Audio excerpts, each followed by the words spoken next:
All right, good evening, everyone, and welcome to Star Trek Svalinn, the show where everything is made up and the plot doesn't matter. That's right, the plot is just like the COVID vaccine in against Borg nanites. Doesn't really do much against it. You need to talk to your doctor if you're infected with Borg, or your nearest security officer.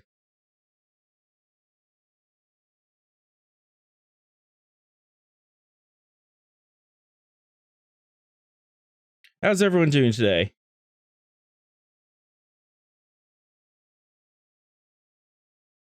Yeah,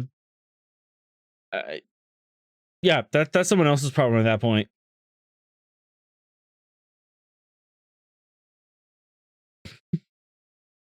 I don't have enough threat, but if it's part of the plot, I can throw them in.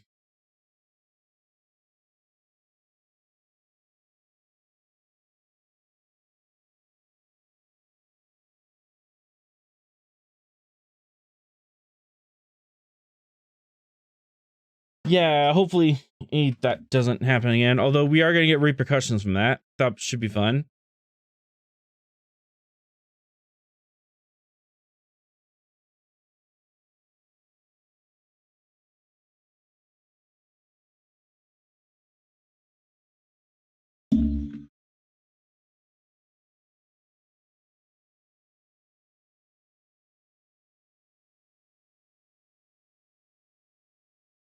I mean, whenever Captain steps away, there's going to be a bunch of reports on the desk.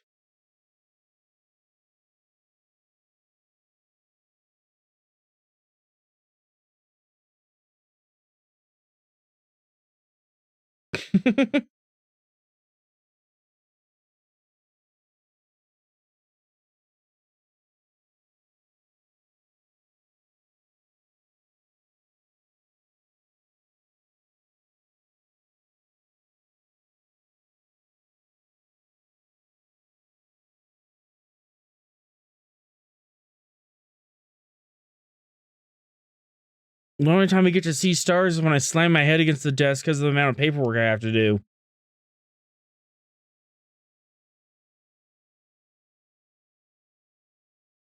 Oh, God.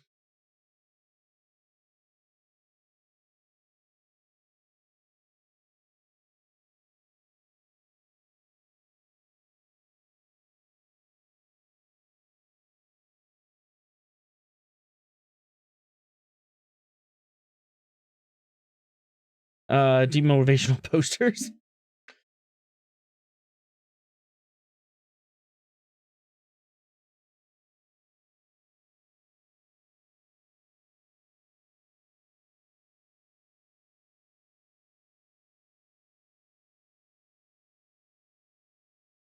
I mean, that generally is a once-in-a-lifetime experience, because generally you don't live if a Klingon actually he starts attacking you.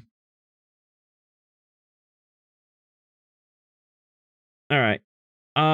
Just start our episode. This is gonna be 4 or 5 days after the events of last episode. And Calder, you're going to be on the Sleipnir rendezvousing with the ship. So we'll bring you in and after the first scene. You've been about the nacelle?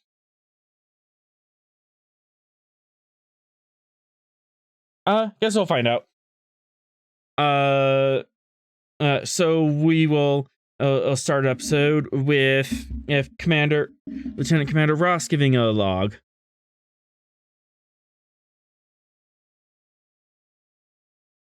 And whenever you are ready.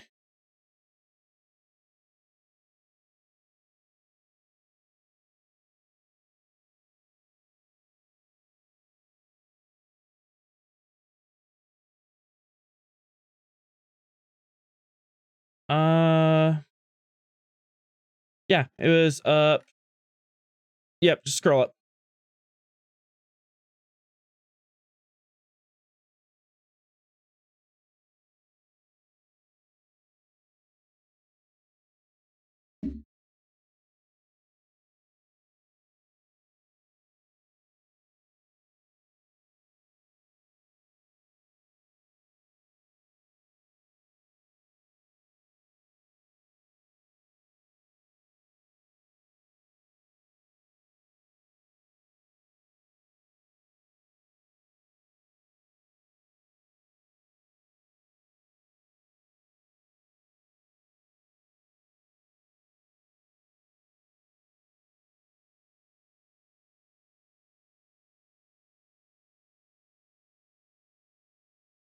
Excellent.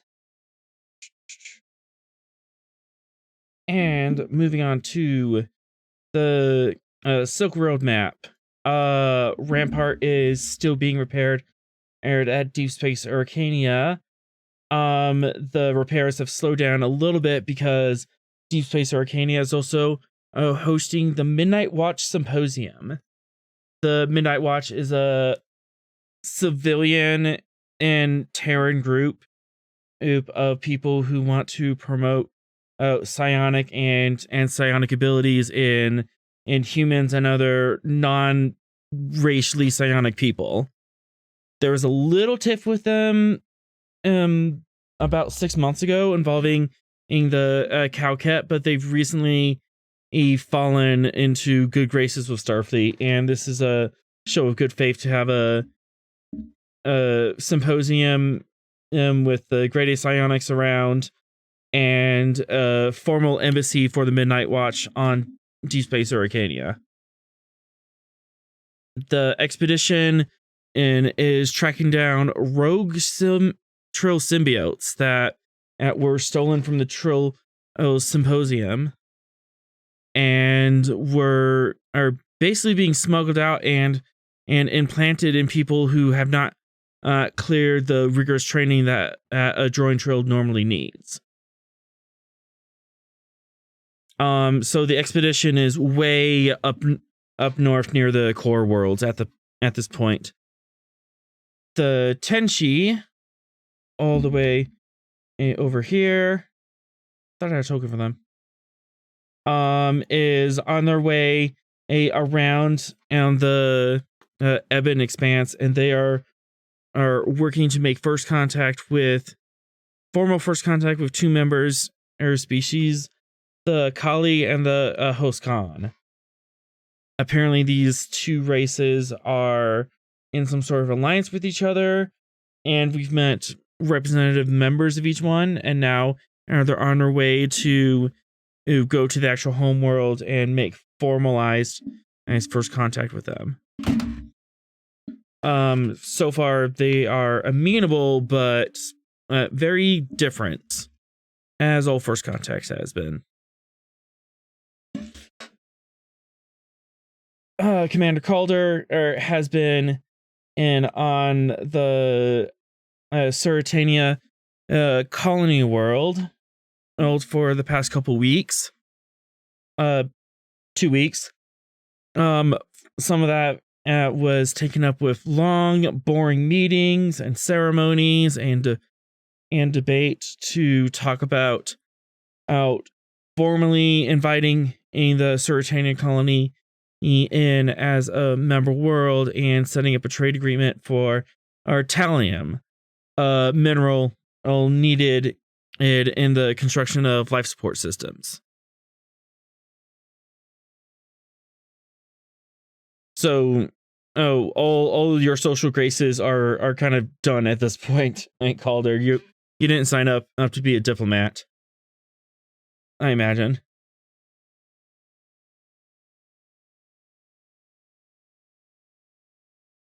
Mm-hmm. Yeah, that's been noted.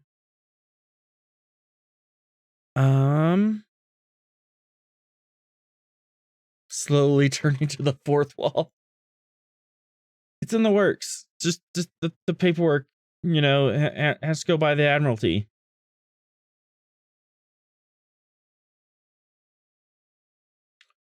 Meanwhile,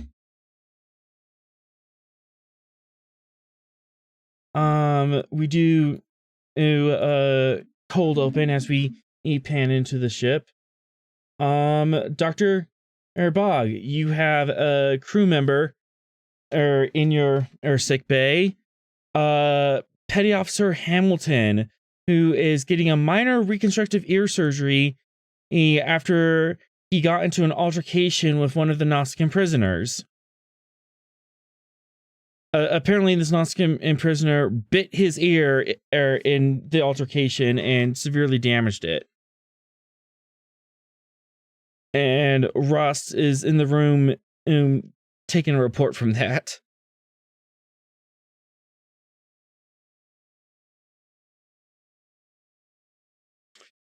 Yeah, it was crazy.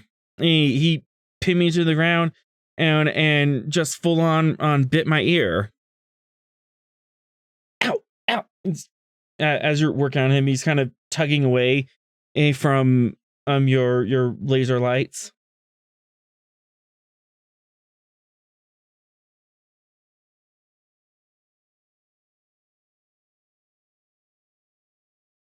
I mean they all look the same, but I suppose if we're down there, I'd possibly pick him out.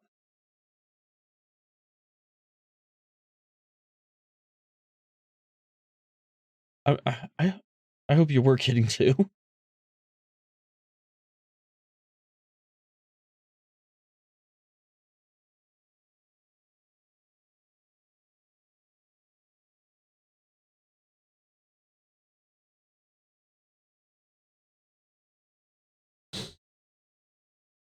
Sadly, this is just a string of minor injuries that have been inflicted on the security crew members throughout the week. Broken hands.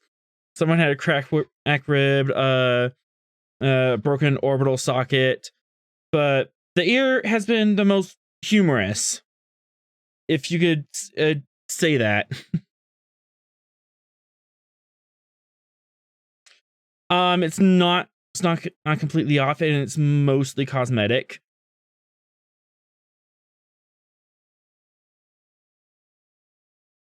Huh? Yeah, he's a little jumpy with you looking at it and touching it.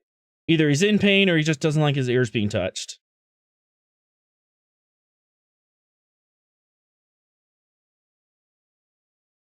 Okay. Go ahead and give me a presence medicine difficulty 2 to see if you can actually talk him down.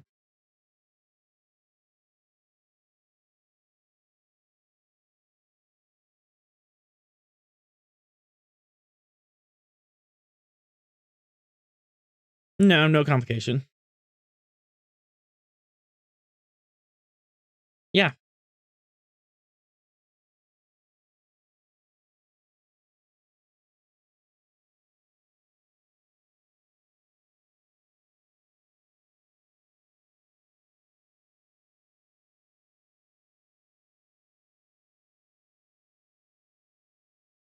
Oh no.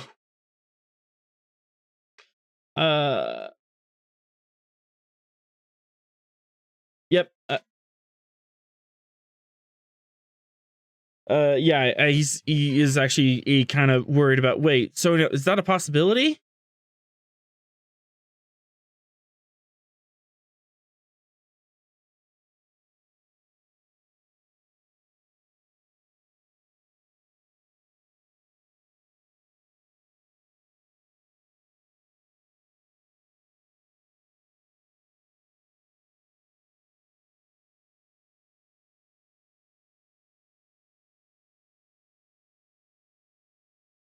Oh, he's yeah. The crewman's ends now. Like, wait, what?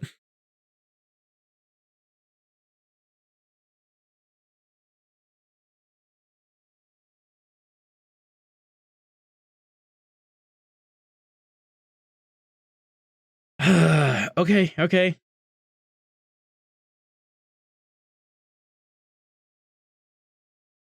And he finally has to sit still. Uh, yeah, it's fairly easy. Surgery, control medicine, diff 1.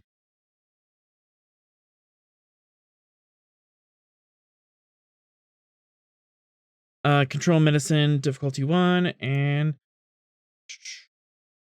I don't suppose you need the ship to assist, but I mean, you could definitely reference the ship's computers.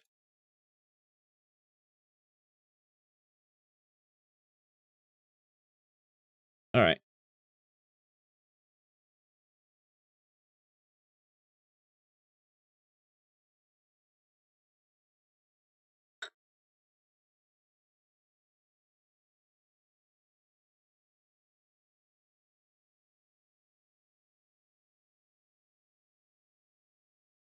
Okay.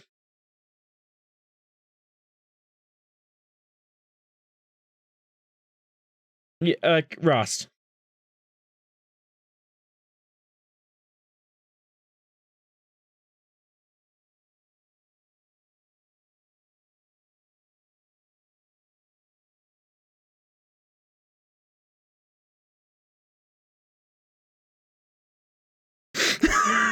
I love it.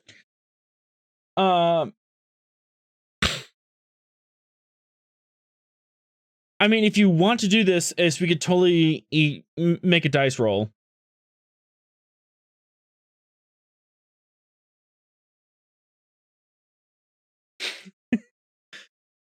Yeah.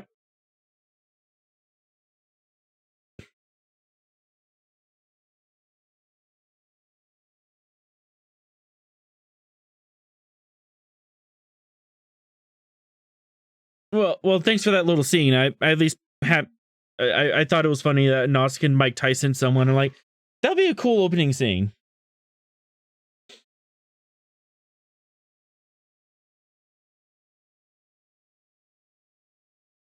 Good luck, Doc.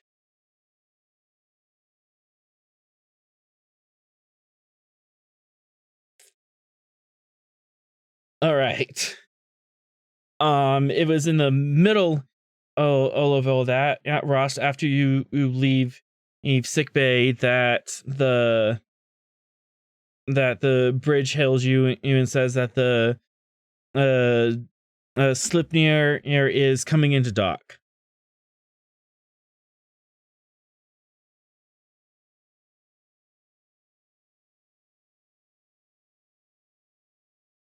All right. Captain, you've been on board the Slipnir for the better part of 3 days now. Ensign Melanie Magnus and I believe it was Ensign Diaba have been accompanying you. Diaba has been in very cold, not really social. But just kind of keeping an eye on everything, and she's reading intently from her pad. And Magnus has spent the time trying to ask you questions and kind of asking you questions and about Starfleet and protocol and did you know this officer and this kind of stuff, and kind of badgering you for information the entire way.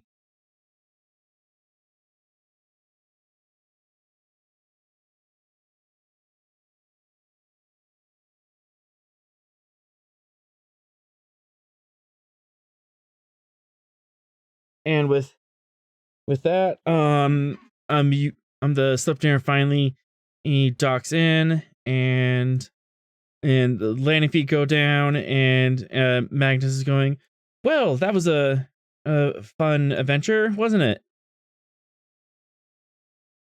As the hatch opens up.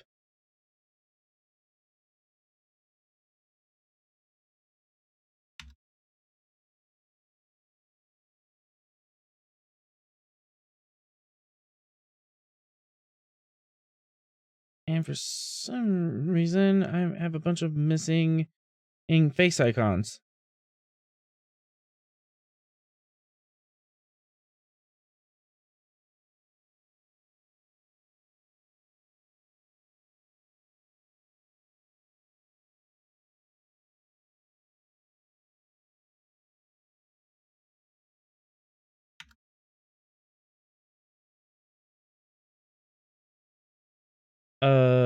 Commander Calder?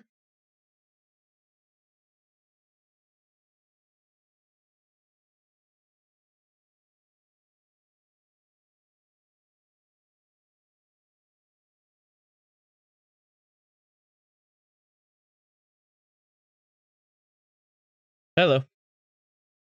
Yes, as you just talked with the Svalinn and are disembarking.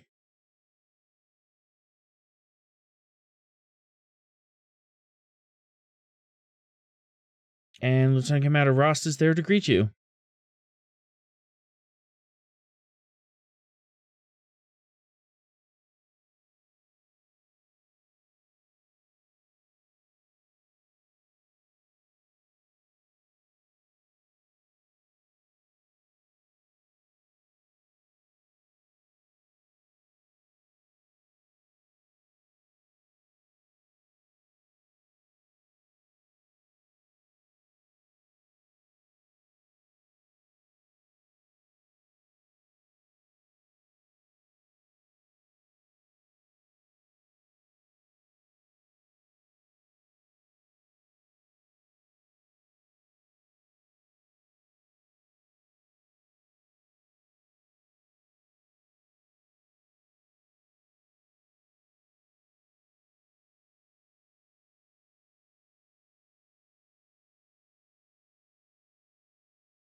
It allows interrogation, doesn't allow alternate interrogation methods.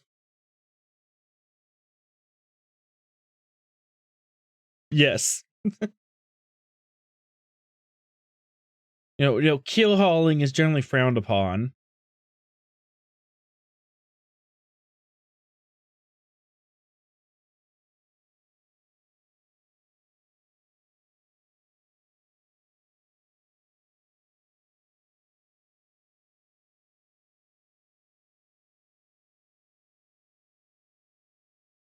All right, as you're walking through the ship, Commander Calder, where would you be going after a long trip? Would you be heading to your ready room, quarters, straight to the bridge?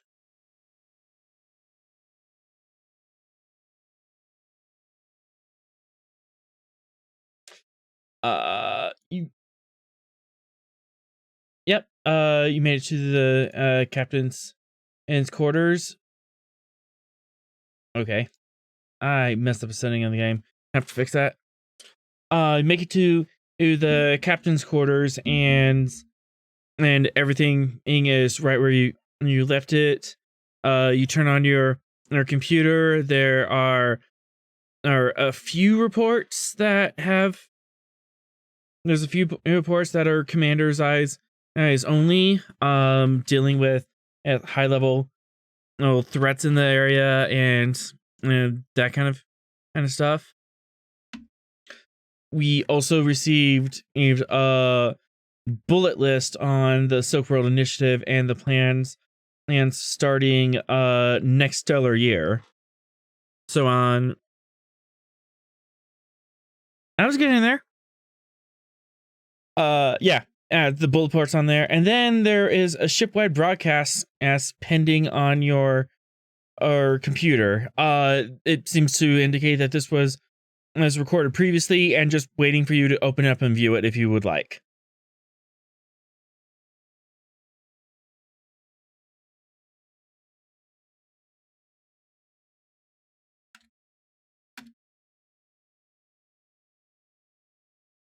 Okay.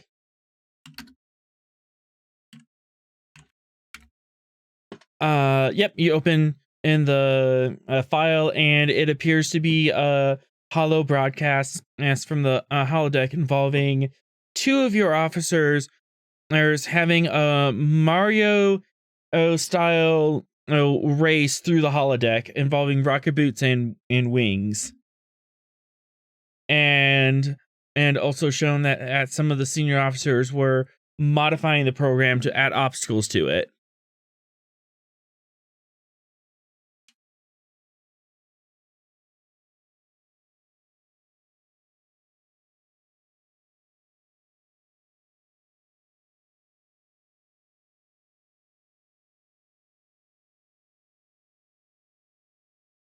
Okay. Yeah, Captain's just fuming over that right now. In the meantime, we have some computer cores to look at. So, you have two computer cores from two different ships, red ship and blue ship, very creatively named. What information would we be mining from these?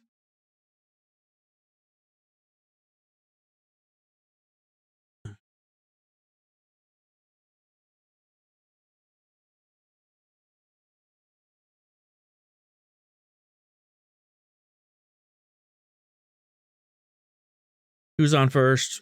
That kind of stuff. Okay. You can definitely pull the flight logs, and I will take us back to the Silk Road map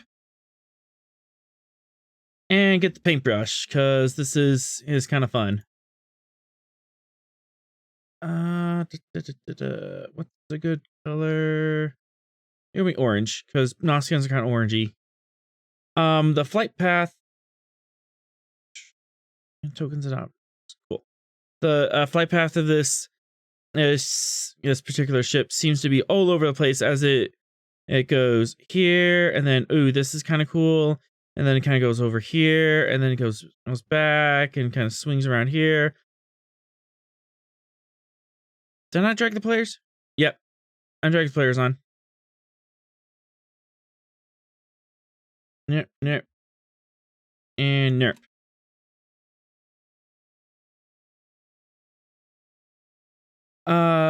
Yeah, it kind of swings, hangs back and forth. It kind of stays in this general area. They don't seem to get it too close to the nebula because that's just a hot ball of gas.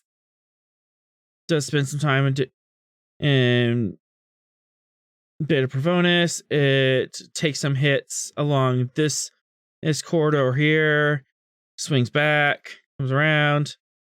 And that's just his flight path over the past 6 weeks. It has been a very busy beaver. The other ship shows a very similar air flight path. Sometimes different points, sometimes the same data points. It reaches all the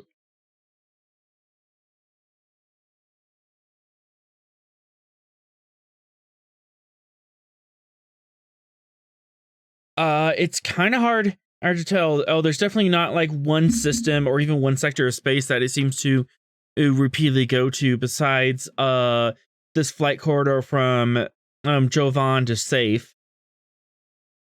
But Maldone, if you would like to do some navigation analysis on this.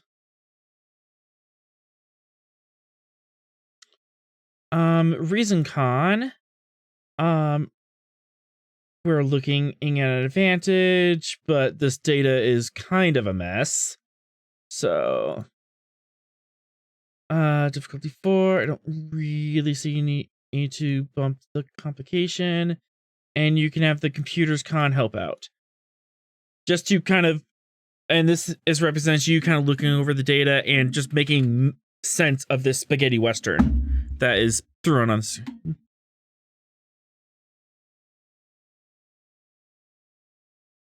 Absolutely.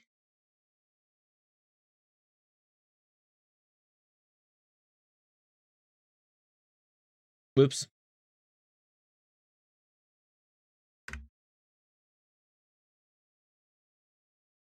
And computer cons help. All right, so that is 4, 5. So 3 momentum on top.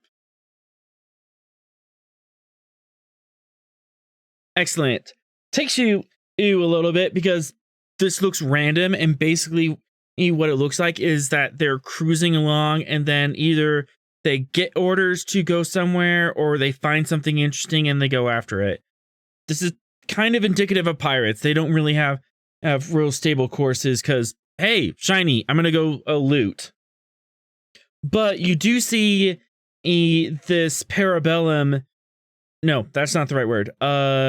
This perigee of their orbits. They seem to go in, out.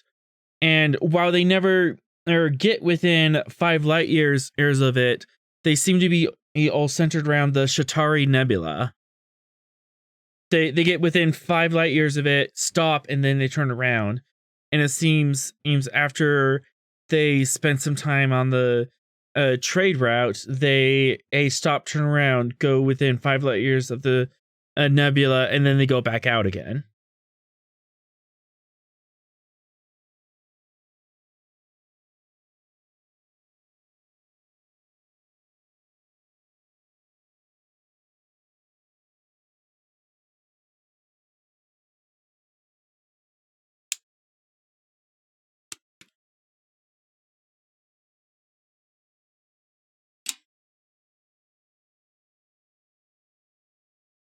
It wouldn't be a sensor scan. You'd be going over their air logs, but it would be the same role. Reason science, difficulty 4. You are going over a lot of data, and computer science.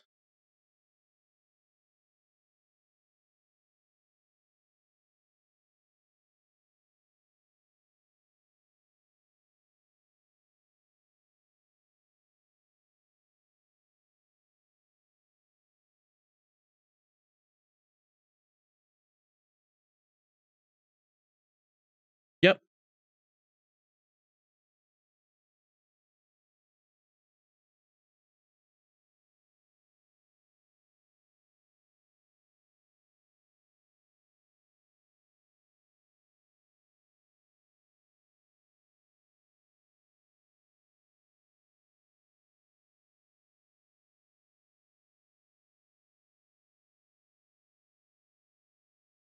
Okay.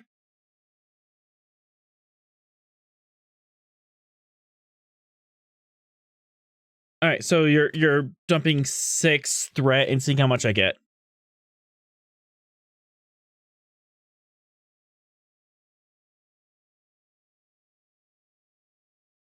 I only get 5. But you do get to roll all those dice now.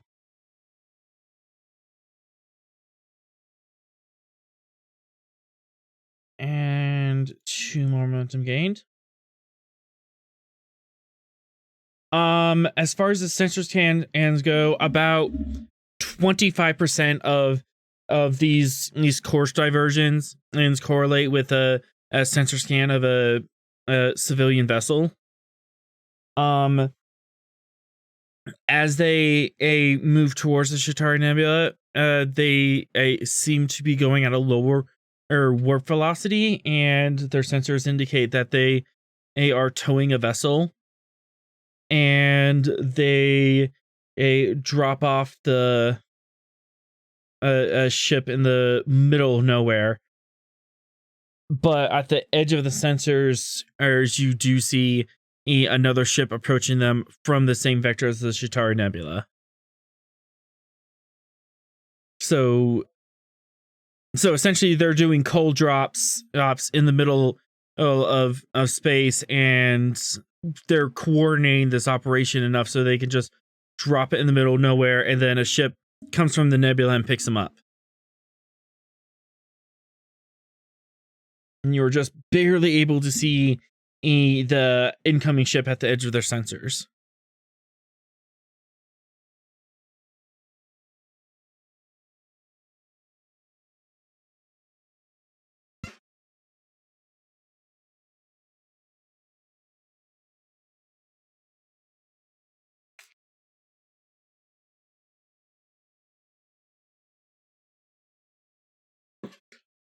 He's in his quarters right now, but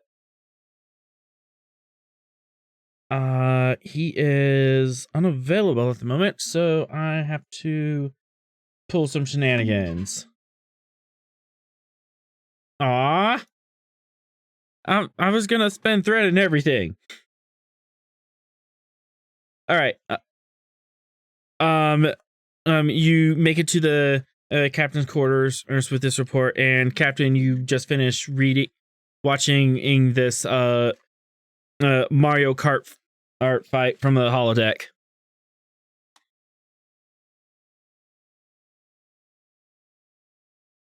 It's flying Mario Kart. Yep. Mm-hmm.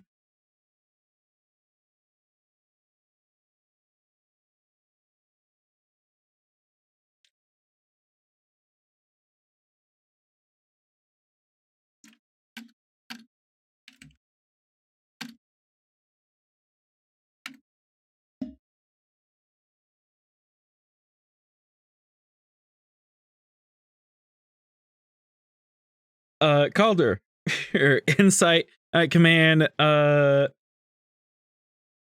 assuming, Ross, you are leaving out the part of the injury, right? Your purpose. You did mention the holodeck injury. Okay.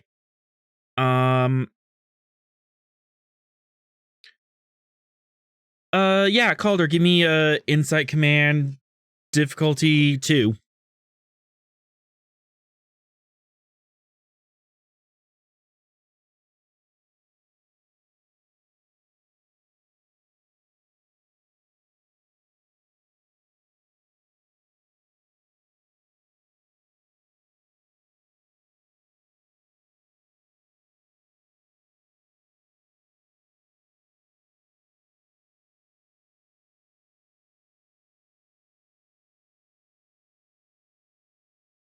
Forensics at increased complication, leadership flat.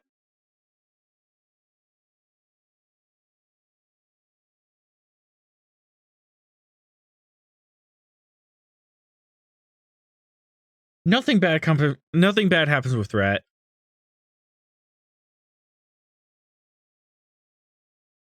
All right. Yeah, you can tell that he is he's not lying, and he did technically. He's spinning. He's technically did tell you about the holodeck injury, and he's kind of leaving it in the air for you to put 2 and 2 together that the holodeck injury was caused by this event.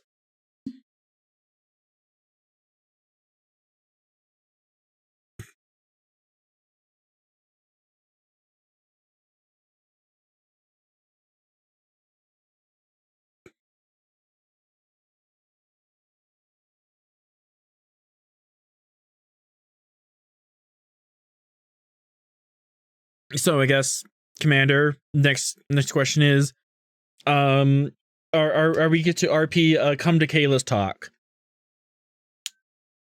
or are you just gonna let this slide?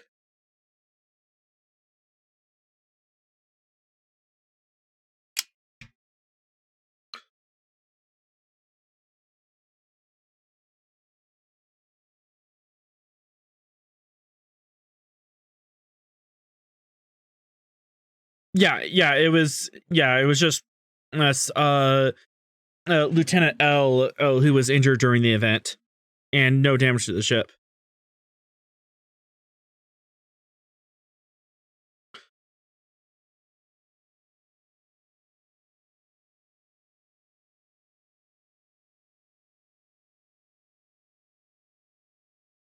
Yes.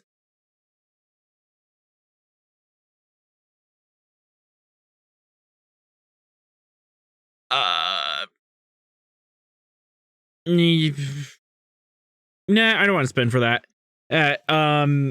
Maintenance crews do check the holodeck. There doesn't appear to be any damage to the holodeck at this time. At least none that they found over the course of the week. And that includes level 4 or diagnostic.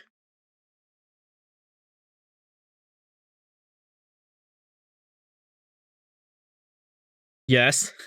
That's part of.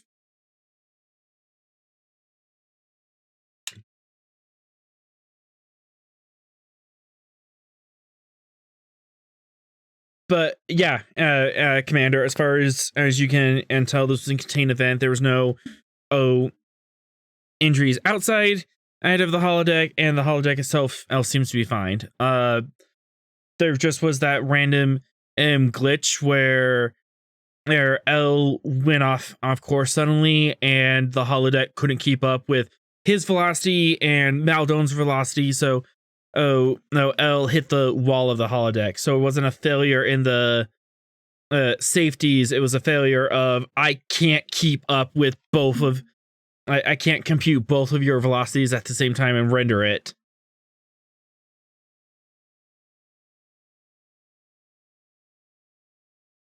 I mean, that could be a project.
before we transition, and is there any other information we can think to get from the computer core, or did we want to talk to one of the Nausicaan officers? I'm asking you now because this will kind of cut off from doing that.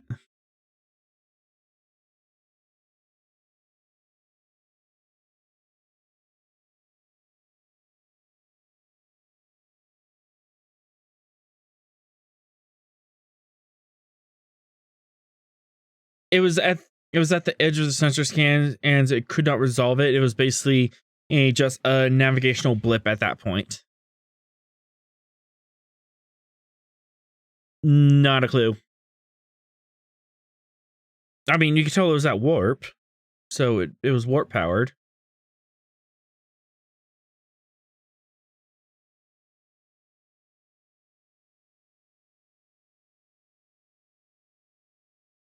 They seem a little snacky.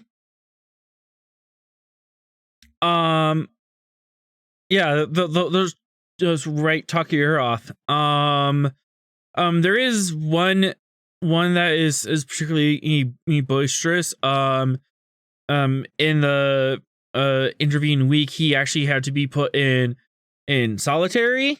He had to be in a cell by himself because he would rally up. He figured out that Starfleet kind of cares about the welfare of the prisoners, so he would rally up his Nausicaan and gang members and have them fight each other. So he was holding fight night in the middle of a prison cell, and Starfleet officers would come in and break up the fight, and yeah, he was just causing ruckus.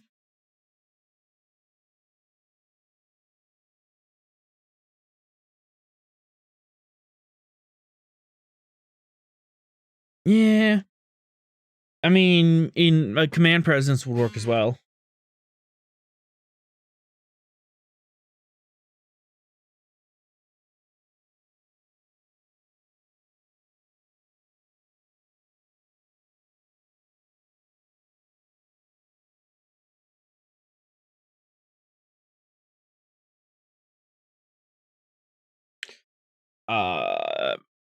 Yeah, you can get a meeting with him set up. Would you like security there?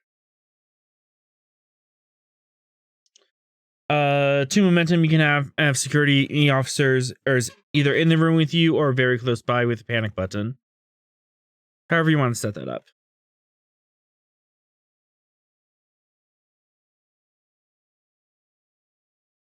Okay. Yep, that'll cover that. He's in restraints, ain't stuck to the chair, and all that stuff.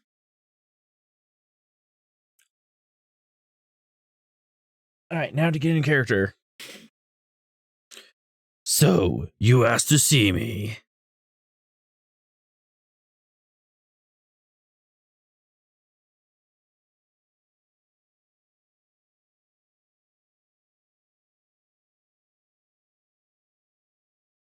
Which nebula? There are many in space.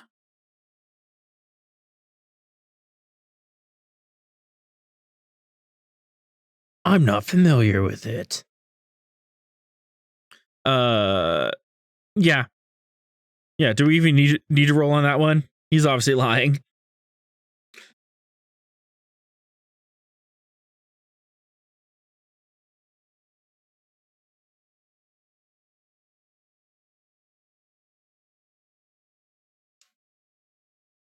Mm-hmm. Let me look at your specific skill because there's limitations to it. Okay, so you have full telepathy.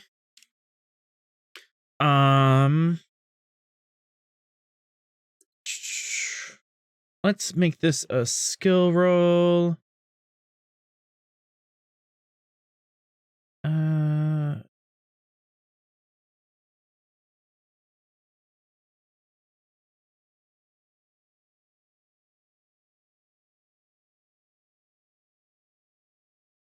Yeah, for sure. Okay. I'm gonna spend 2 threat to increase the complication, but an insight command difficulty 3, complication 2, and most of these difficulty 3 because this is a Nausicaan and you're not familiar with how their brain works and their psychology. So there's a little bit of reading through that to get the information.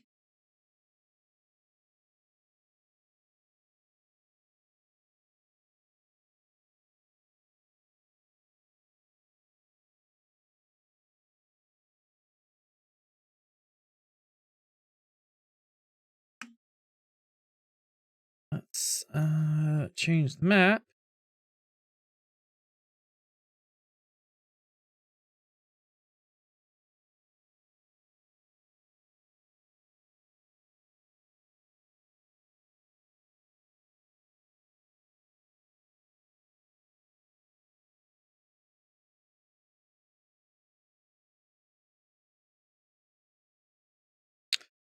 Ooh, do you have a means of re-rolling that?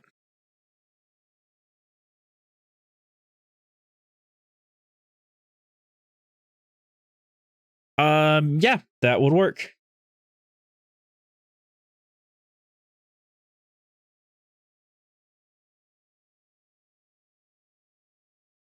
It takes a little bit to read through him, and you are asking very direct questions and trying to get him to think about it. Come to find out that this man appears to be the captain of his particular vessel, and when they get targets, they would communicate on this frequency, call ahead, and then the base would plot out a good intercept point and send that to them, and they tow the vessel there and drop it off.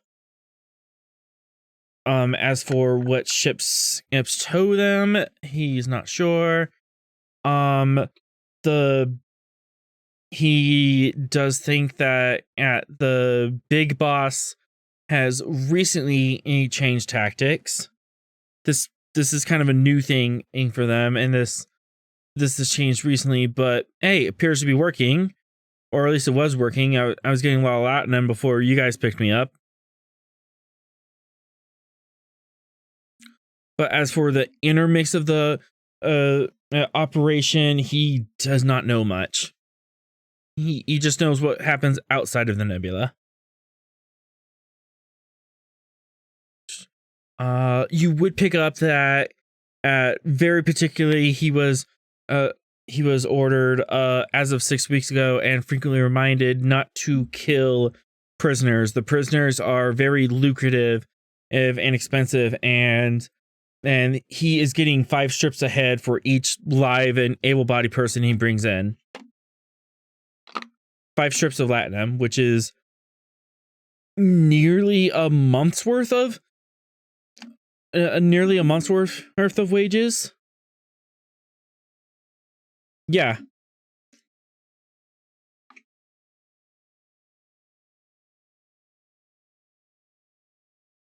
He shrugs. I really don't pay attention to to their well-being after I get paid. There's someone else's problem at that point.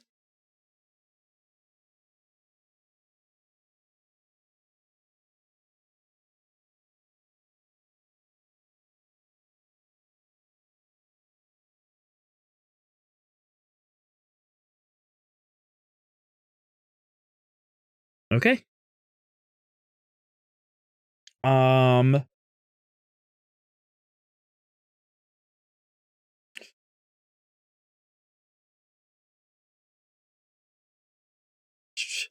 However, we do have a complication. Oh no, we rolled that out. That's right. I was kind of fun with that.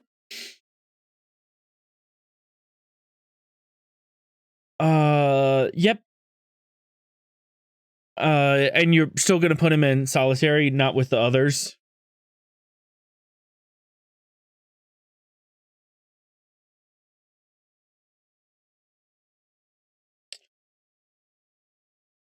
Oh, Oh, that might be fun. Do you thank him while you're in the room, or do you make a show of thanking him in front of the general pop?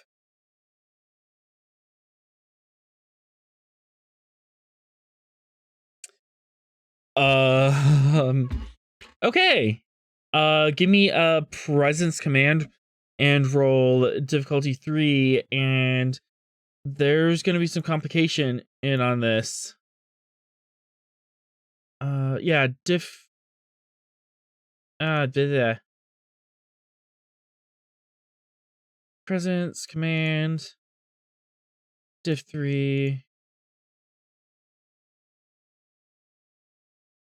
I'll have some fun with this.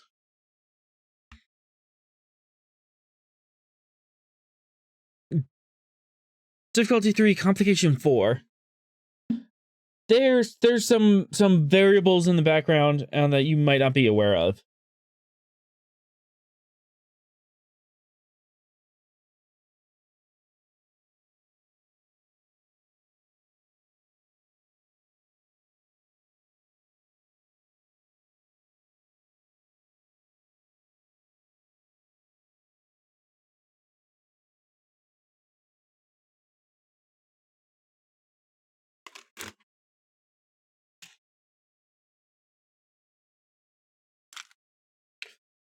You would have to dig into your milestones.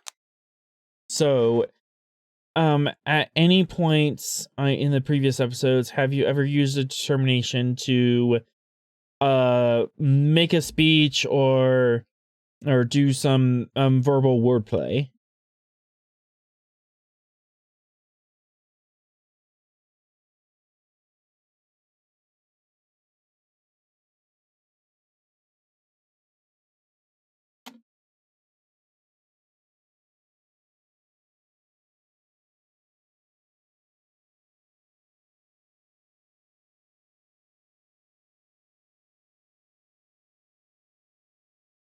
Yeah, you would have to succeed on that roll to use Legion of Honor. And this was difficulty 3. You only have 2 on the table.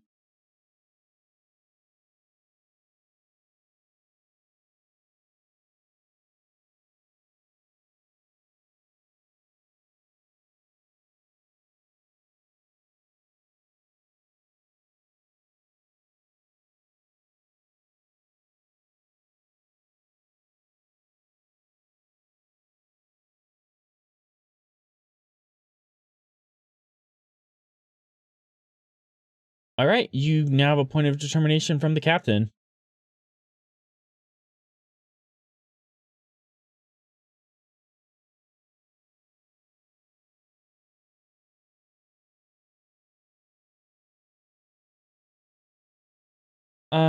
Yes, you did in front of the Indolin.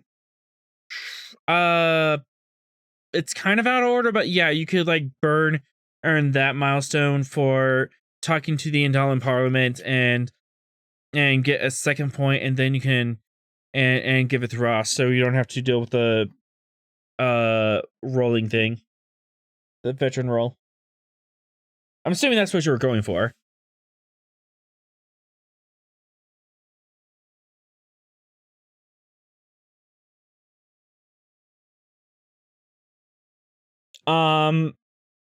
Since we burn the milestone on first, we're gonna do that in lieu of the challenge dice.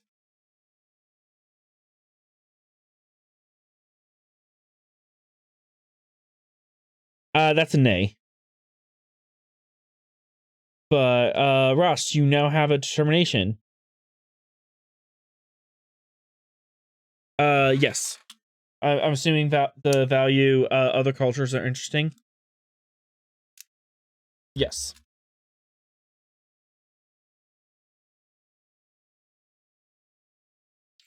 Oh boy, you averted disaster there. That would have ended badly had this landed wrong. But you make this grandstand and of like, well, thanks for your help, buddy. All that information was so helpful. And clap on the shoulder, and the other Nausicaans are snarling and kind of banging on the walls alls to bang on the walls and making a lot of noises when he enters in, but he manages to yell at them and establish himself not at the top of the food chain, but at least equal to the food chain. There was a very good chance there when you felt this that as soon as you dropped that bomb, all these Nausicaans turned and said, "Oh, so you're a dirty turncoat traitor, are you? Well, I got something to say about that, bro." And they would have really messed him up in the General Pop had he not corrected for that. So that was fun.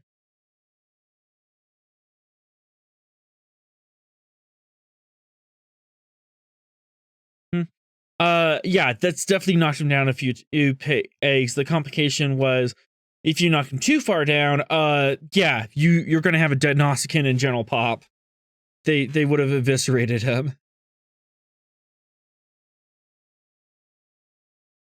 But if there is nothing else interesting to do, we will have a course set to the nebula.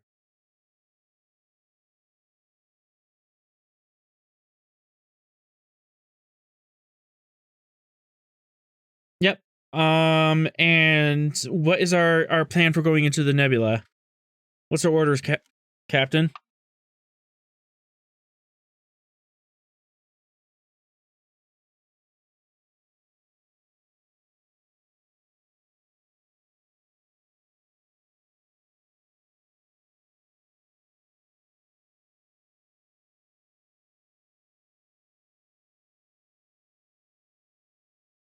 Recon with the Sleipnir. Okay.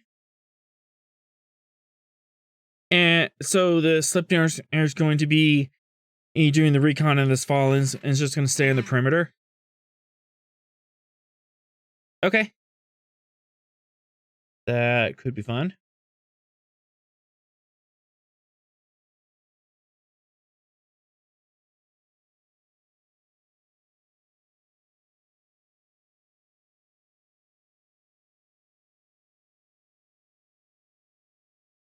All right. But first we have to get there. Control Con difficulty 3, assisted by Engines Con.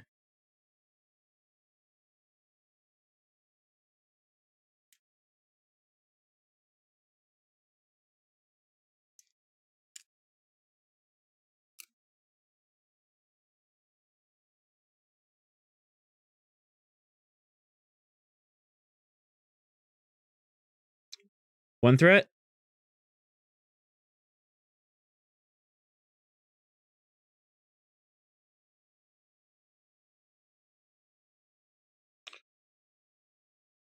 So one momentum, two threat. Okay.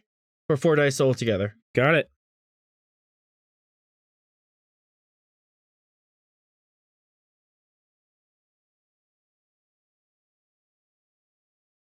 Easy peasy. Earn that momentum back. Horse are slayed in. And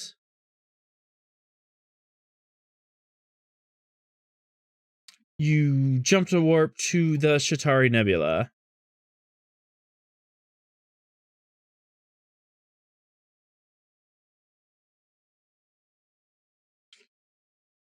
All right. The Shatari Nebula is a class 2 nebula, which would mean in that sensors, engines, and weapons have an increased difficulty of 2.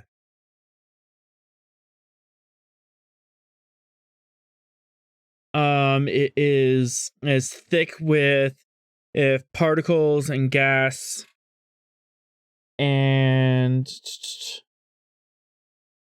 there are several nascent stars in here. In fact, there's a couple protostars dotting the area, and then on sensors you see at least 3 full-blown stars that are slowly blowing away the gas around them.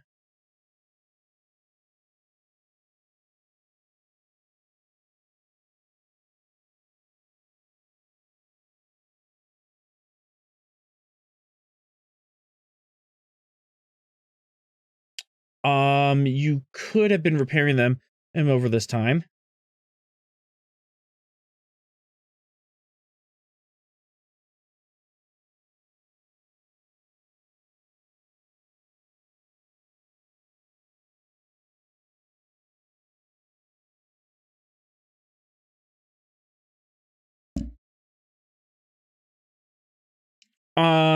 You would know from talking to Mike Tyson that he would call ahead and tell them that there's a tribute at this location. And it would also be at least 5 light years out.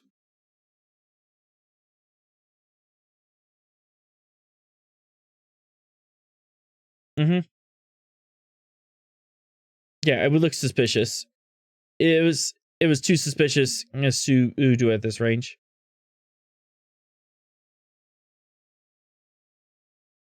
But I do have a mechanic here for scanning this nebula. We can either do it with the Sleipnir itself, or we can use this Svalinn. But basically, each one of these quadrants is one potential square, and when you can be in the square, and you can kind of see into the adjacent squares.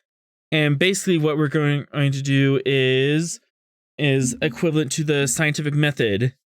When you're are in the square, or you can do a reason science scan assisted by a control con to do a very careful search pattern of the area, and you are just looking for hits. You're looking to get as many hits on the die as possible, and you're looking for a secret target number.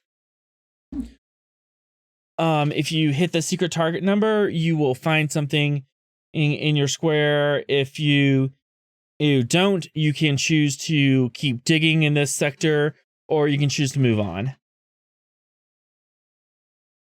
And everything within, and everything in the adjacent squares will be at +1 on difficulty. So say the target number to find something is 5. If it's in the adjacent square, the target number will be 6.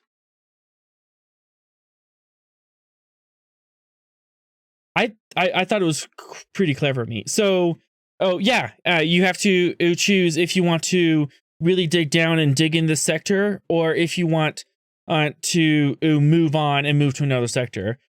Each scan pattern is going to be 6 hours. You can spend in momentum at the end of the roll to half that time. And you are on the clock here. Something might happen after a certain amount of time has expired. So, does everyone understand how this mechanic's working?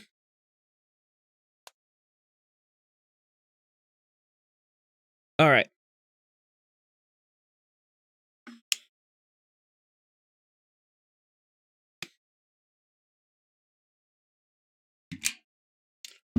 Yes, you could, but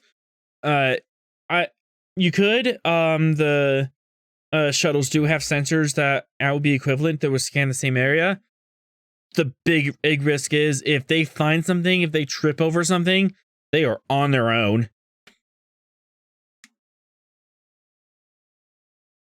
But you could do that to expedite a search pattern.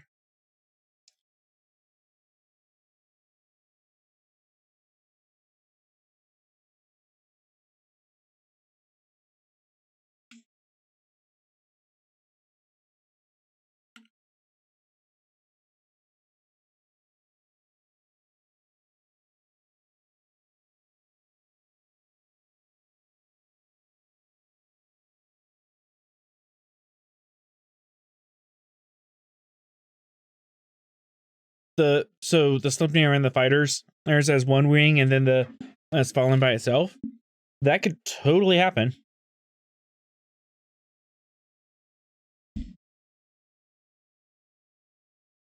All right.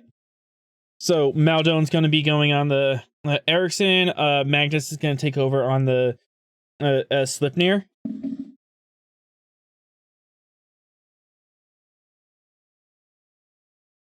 Captain, obviously.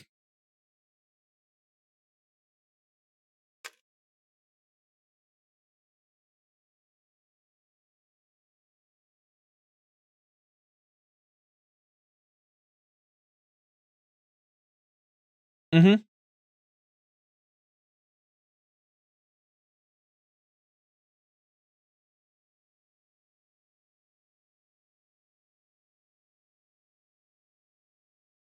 Yes. So you can get your square and the adjacent squares. It's just the adjacent squares would have a slightly higher range.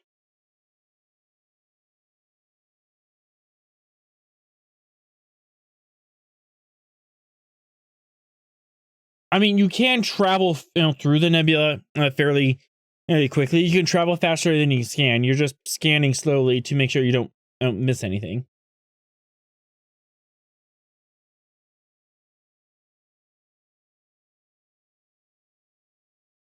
Oh, really? What is that?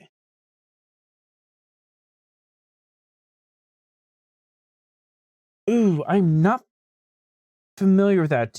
Let me look that up. Or if you have the data, yeah, can you just read that out?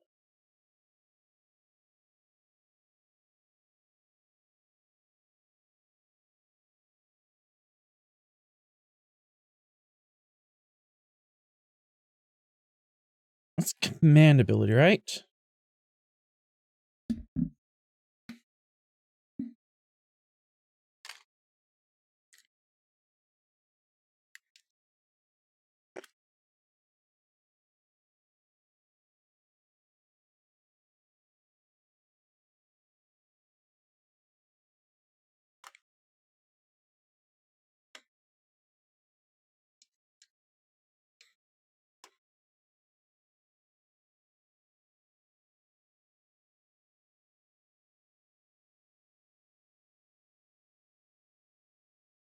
Hmm.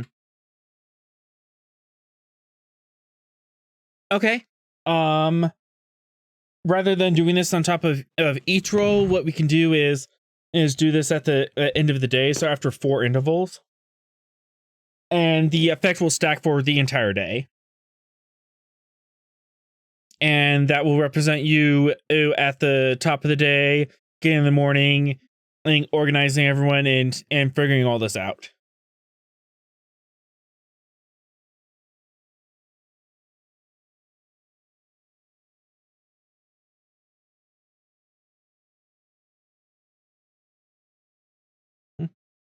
Uh, yeah, I'm not sure.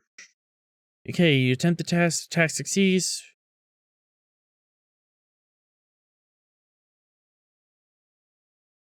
Yeah, I'll have markers, or I could just X on the map.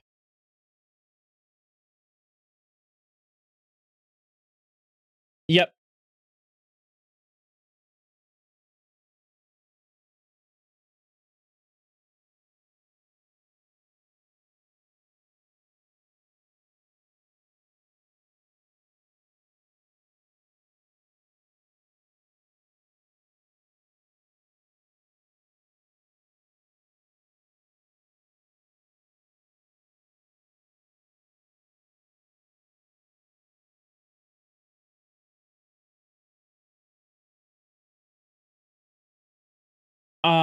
Besides Maldone, is there any other player or character or NPC that would be on the Slipnir?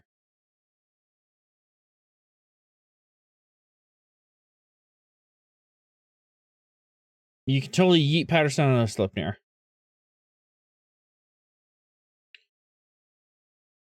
I messed up.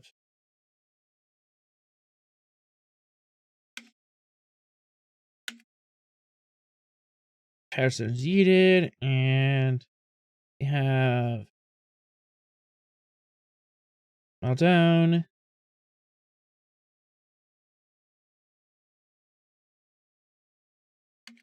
And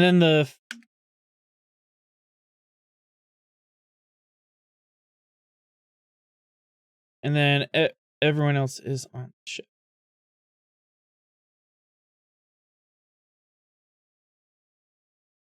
Yeah, I played with settings and like, oh yeah, I should and have it to automatically place the auras because that would be handy. And now I realize no, it's not handy because not every token I place needs the aura.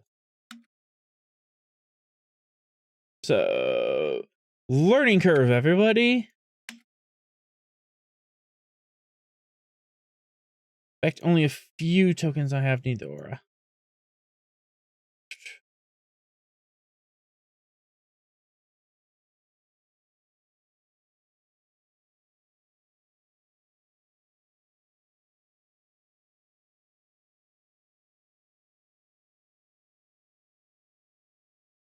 And magnet. All right. Now we got everyone set up.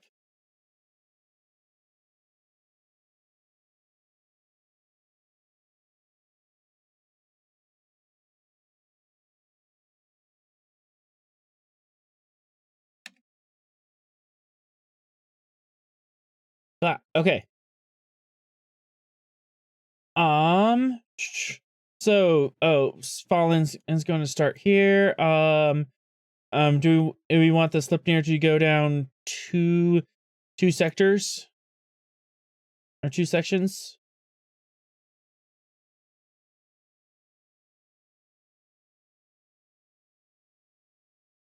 All right, a little distance so you can.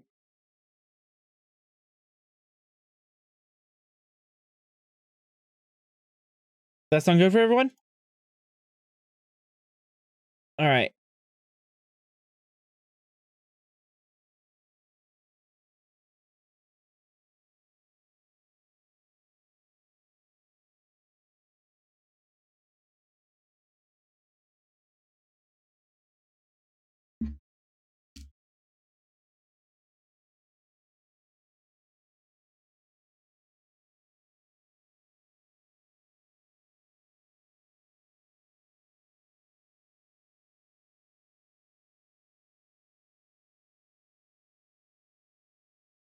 Starts in the middle. Okay.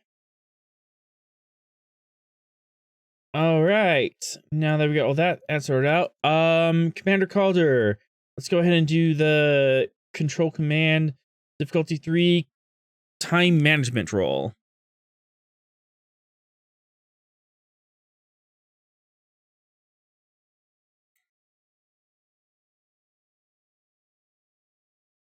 Okay.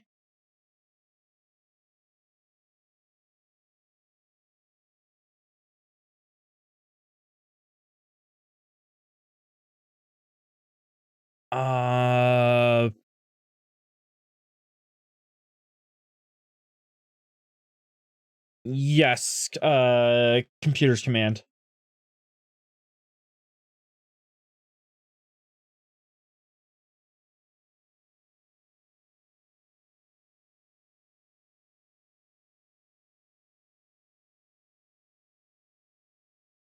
Okay.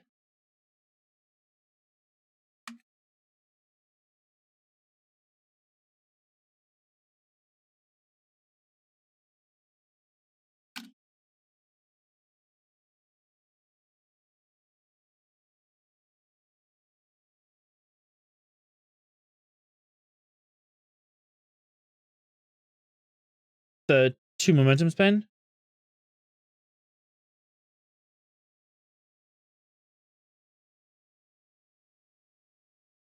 No. Yep. That would it'd work. Okay, so yeah, basically you can cut the time in half. So instead of getting done in each interval all taking 6 hours, you can actually bust this down to 3. And that would be a standing. Let me double click this. Hold on.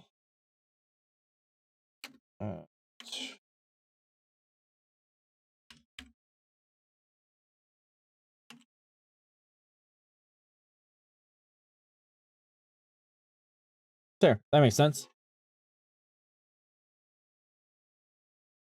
All right. Let's get the first our scan going. For the Svalinn team, reason plus science, control plus con, assisted by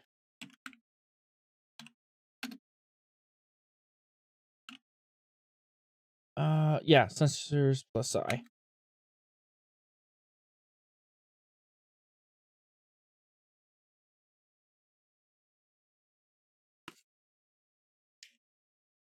And you are just trying to swing for the fences.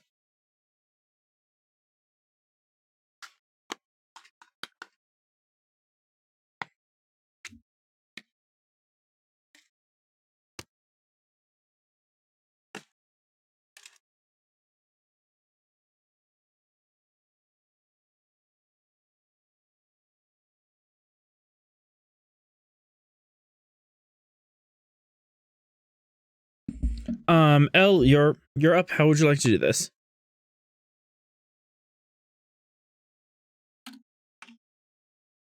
Reason science, main, assisted by control con, and assisted by sensor science.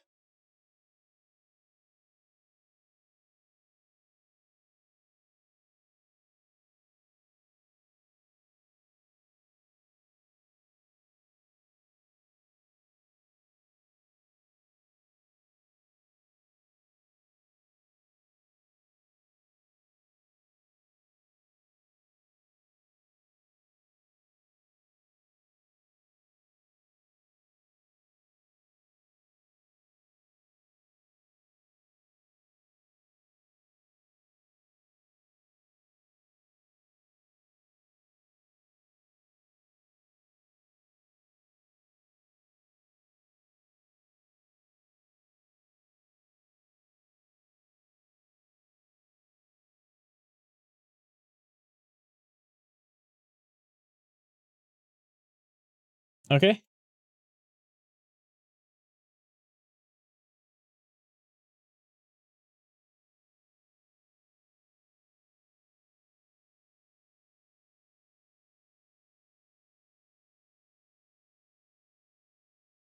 We have not.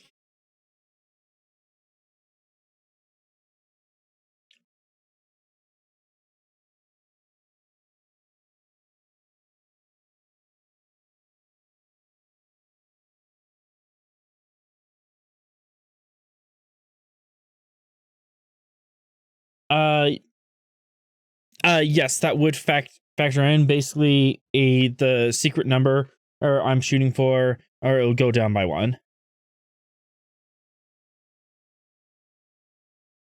And also of note, I've sprinkled in some random finds in here, so there's going to be some RNG involved in this. Yeah, or just like you're scanning around, you bump into someone or something.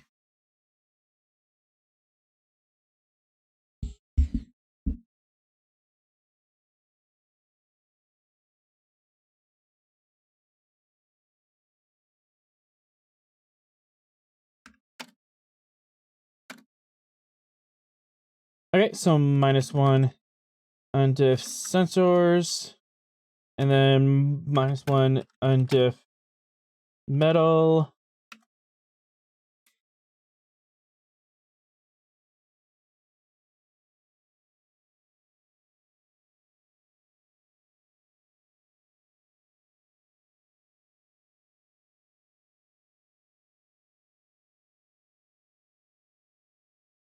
And then Magnus can assist by controlling a ship very correctly.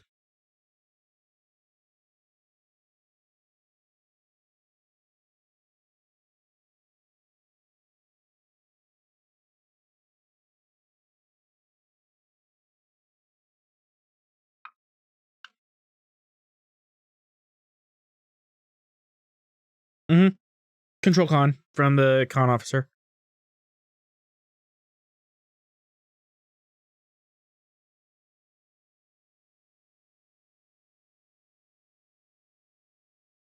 Yeah, just 1 dice.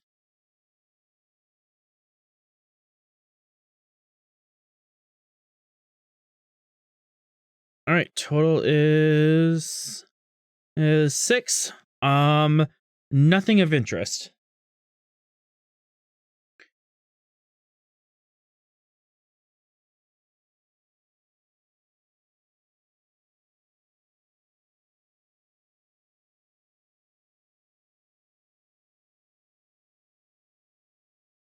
Mm-hmm. Do you wish to move, or do you wish to continue?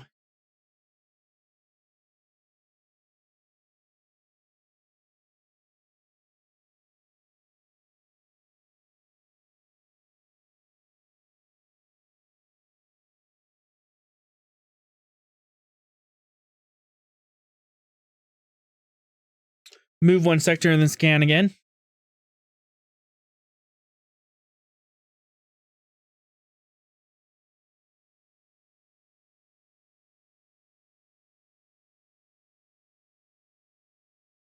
Okay. And I kind of wish I had number tokens. That would be...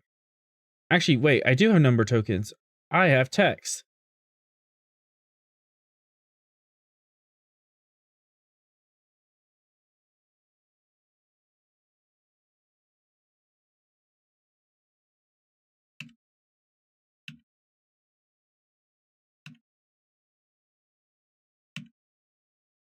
Okay.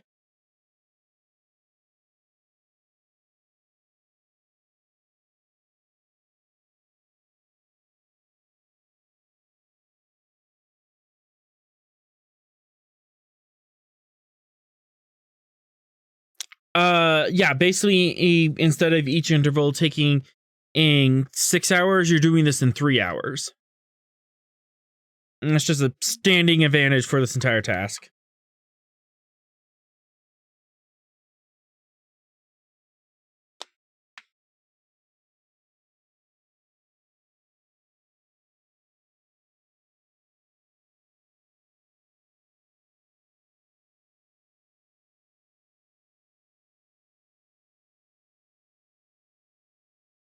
Sensor suite and theory and practice. Okay.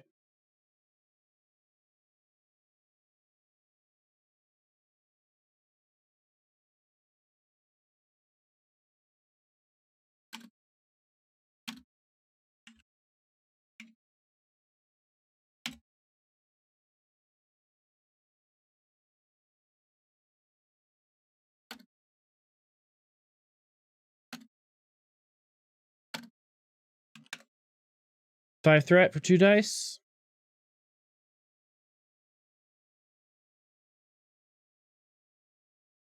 Oh, the Cochrane. All right.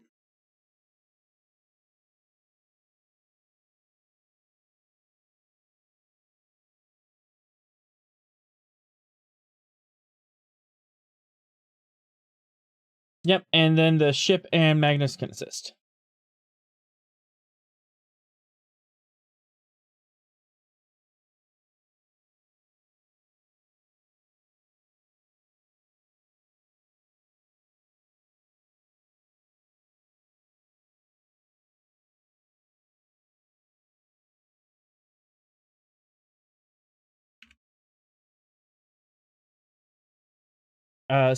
Yeah, sensor science for the ship. So 9 altogether. Yep.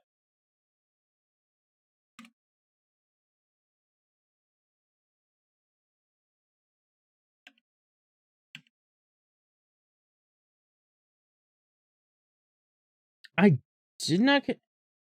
Yeah, I did not. I consider how that would add up, but yeah, I guess that would it makes sense.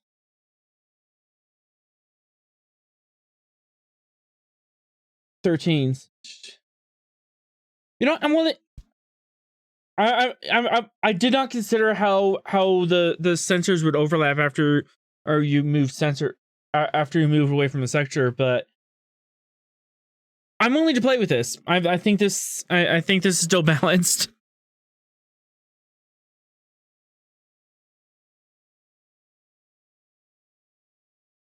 Yeah, and it's kind of a new twist on that old mechanic.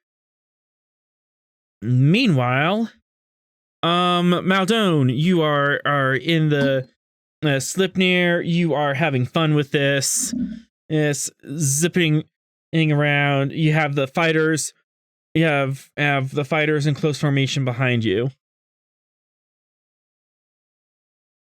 And Patterson's gonna lead the role with reason science. You can assist with control con, and then the sensor science of the Slipnir.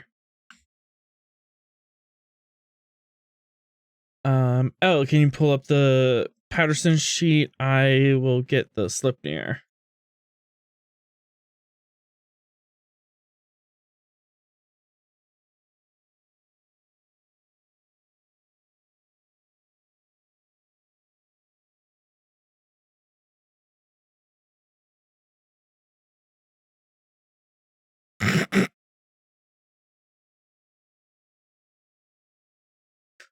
Yeah, Maldon, are you playing any music? On the ship?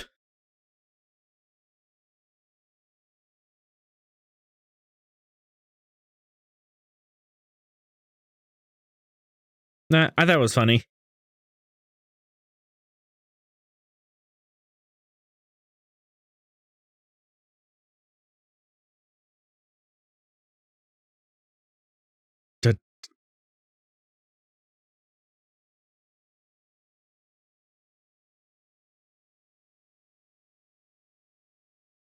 Yeah, it's in Discord because it's the it's gonna be safe for everyone. I could put this in here too.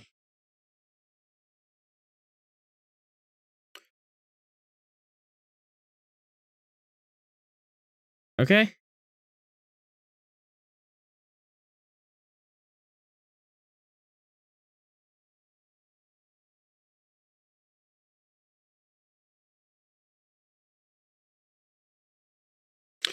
You're assisting with control con. Yeah. Yeah, one guy's on the sensor, the other guy is moving the ship and making sure you're going into a proper search pattern. And then sensor science. Ship always gets to focus. Ooh, nice.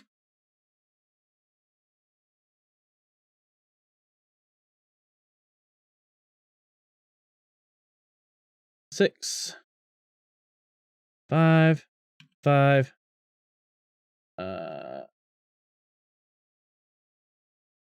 5. 5.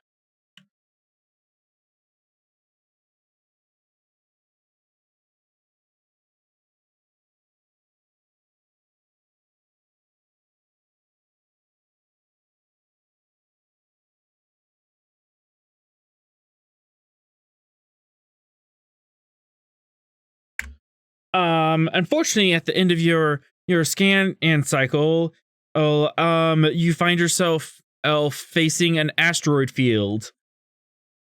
The crashing rubble of two planetoids, baby planets that are trying to form, and it just left a strew of debris between you and your location, Maldone. You are gonna need to do some fancy flying to get out of here.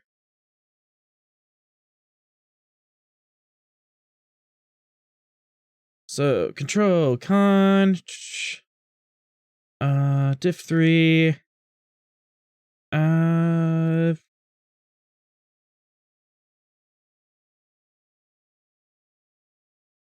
actually control con. Normally this will be actually you have the hot rod, so all increased complication range due to tasks involving the engines resulting from adverse environments such as stealth phenomenon is reduced by 1 to a minimum of 0. So normally be diff 3, bump up to diff 5 because of the nebula, but you have those hot rod engines, so this is diff 4. So it's gonna be dicey, but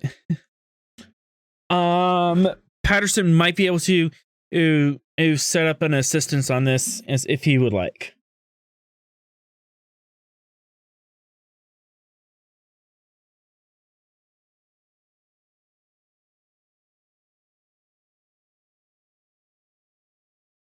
Patterson and can assist with reason and science as he's scanning ahead and calling shots.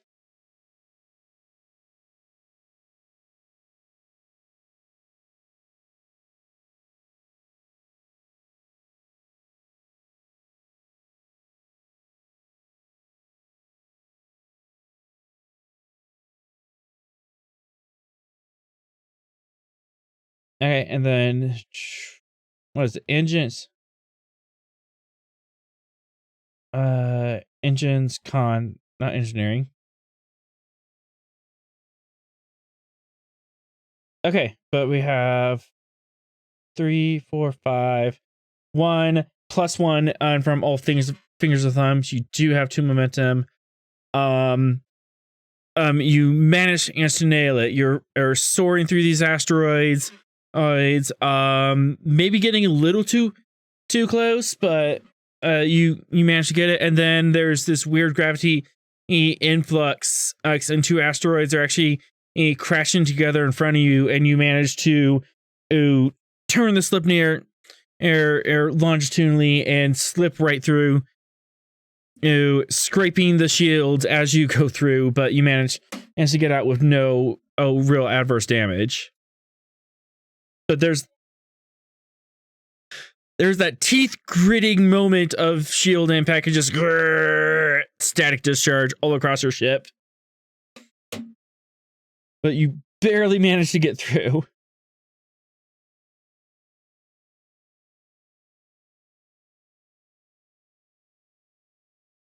Yeah, Maldon's part of the crew.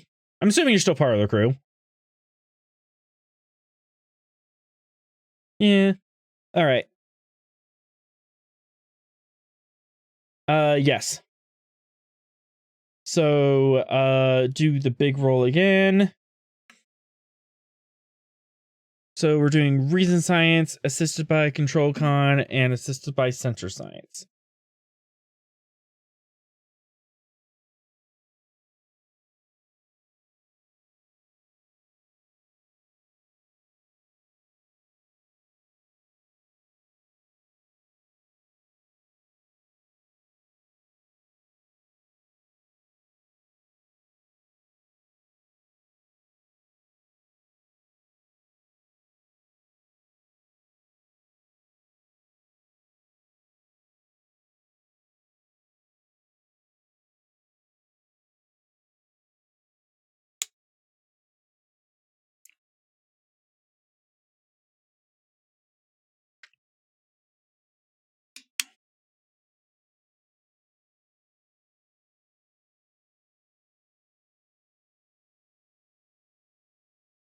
He is.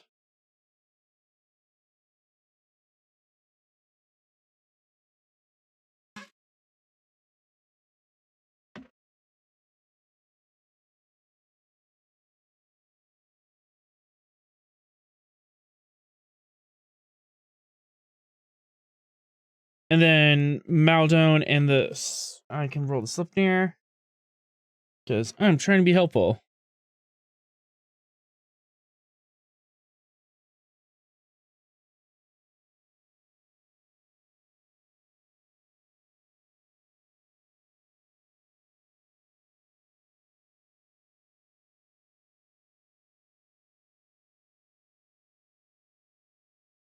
Seven. Nice. So we have 7 in this sector. Nope. 7 in this sector. And then +7 everywhere else. 13. Yeah, that's just straight 20. Pretty sure it is not in here. I think we can eliminate that as a possibility. 12.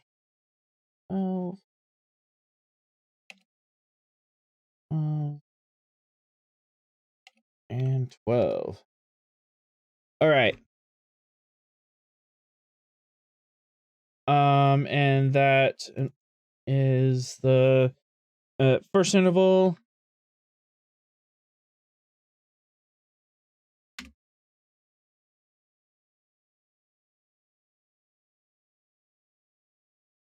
There we go. And now back on the Slipnir. Where would you like to continue scanning here, or would you like to move on? Yep.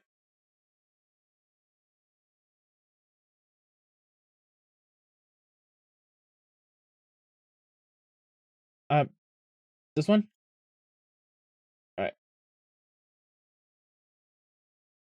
In hindsight, I probably should put the letters on, the numbers on different layer, but... Alright, you know the role.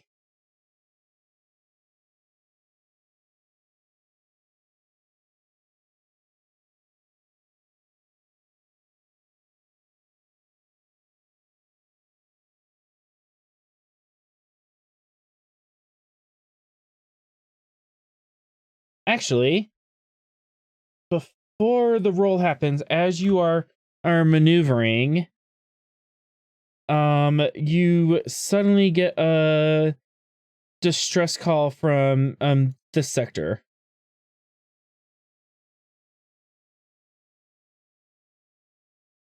I'm gonna drop a token on it.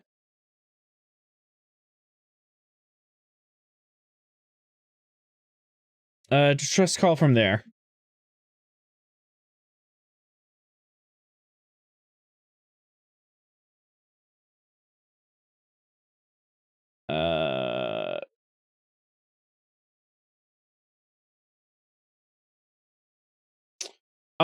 Automatic. I'm saying it's a scale 4 civilian in vessel. 500 lives aboard. Life support are just going out. Engines are down. Warp speed is down. They hit a gravitic mine, and she is losing power and losing life fast.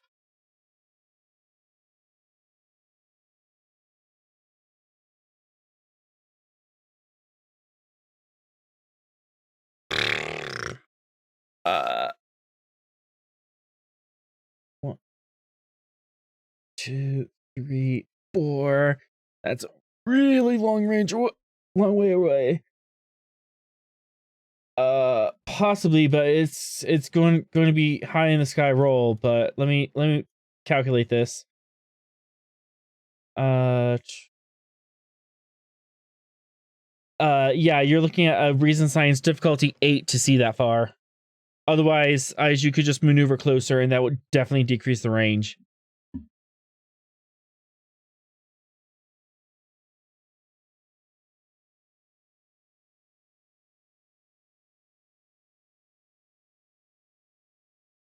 Yeah, Maldon, you would definitely have picked this up at this time, and you can communicate with each other in real time.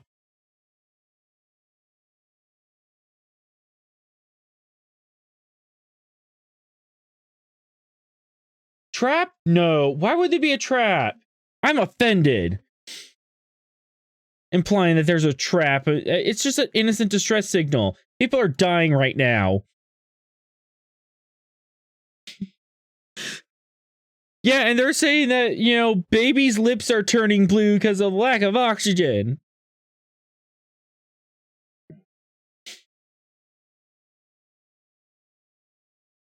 Yeah. Maldon, would you like to move to intercept? All right. Since this is kind of a time sensitive thing, let's see how well you can manage this.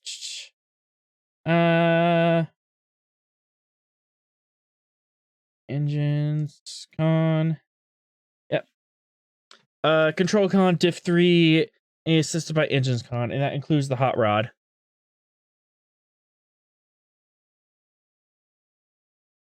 And you can succeed at cost, the cost being that it might take a while to get there.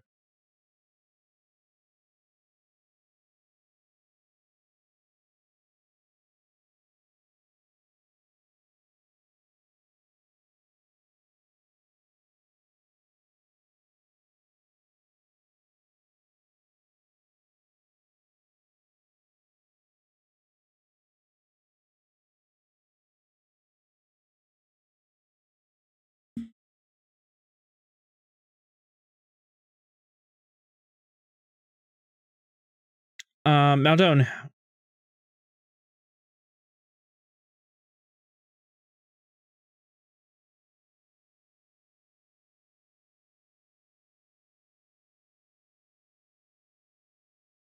Okay.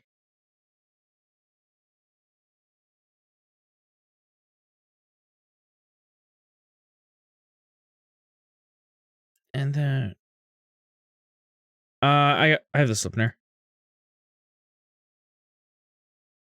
Trying to help with so many sheets today. We have I swear I can math. That is 5 plus one more, or so we have 2 momentum and 1 float. As you very quickly tear across space to get to this adjacent square. Would you like to use that float for anything in particular?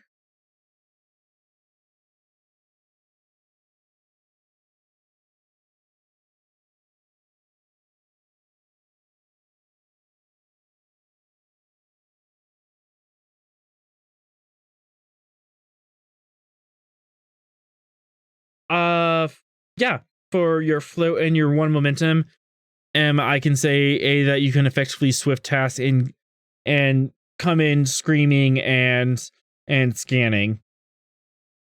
So you can scan really quickly even before the Slipner moves too far. To scan at this range, we are looking at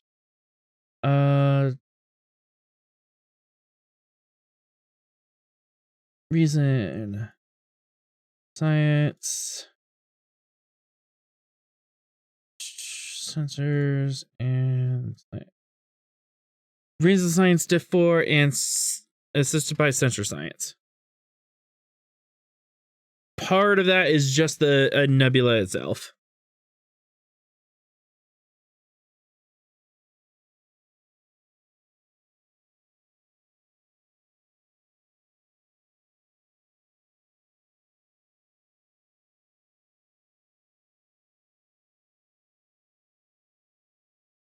Would you like to roll for Patterson? Or Ross, can you pick that up? Yep. Ensign? I think Patterson's an ensign, or was he a lieutenant? Ensign. Okay.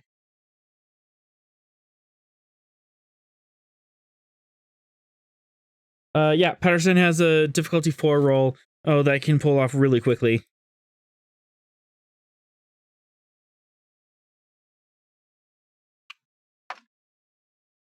Okay.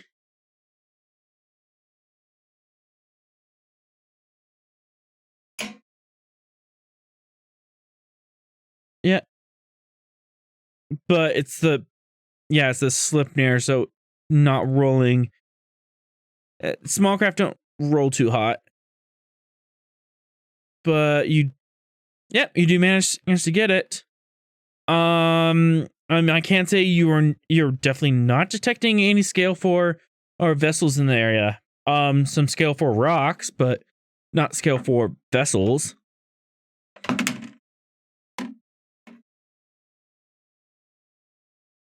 And you don't really.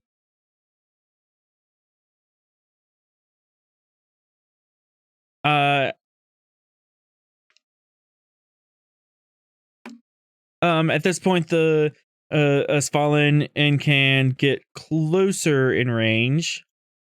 And you'd be looking at a difficulty 4 as well because of the advanced sensors, or diff 3 because of theory into practice. You crazy bastard.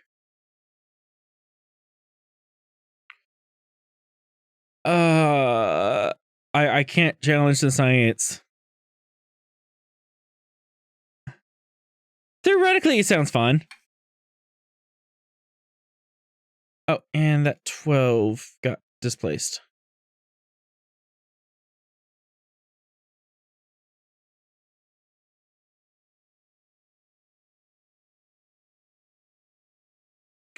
Just wait. I have 20 threat. I have a lot I could do. And then the Svalin's sensor science.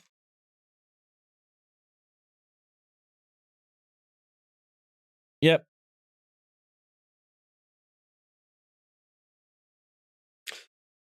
You managed to crush this, gain a momentum off it, and you concur, or there is no vessels within that at region. Some sporadic, small, faint power sources. Would you like to ask additional questions?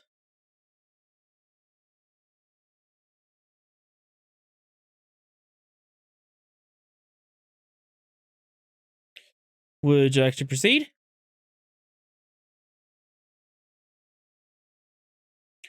We can certainly do that. Russ. All right. Yeah, easy peasy. That's not even gonna be. I need a probe token. That's what I need. Starfleet probe. Yeet.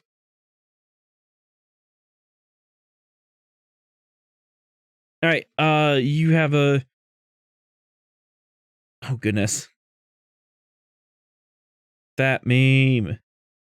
All right. You have a probe in the facility. You are receiving telemetry. Right now it's a reason science diff 1 roll since you're in the same sector and all the advantages that you and that ship have.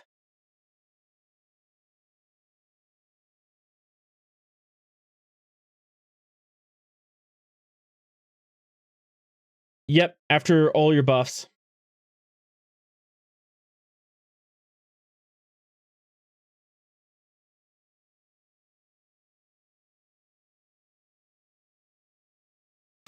And this Svalinn.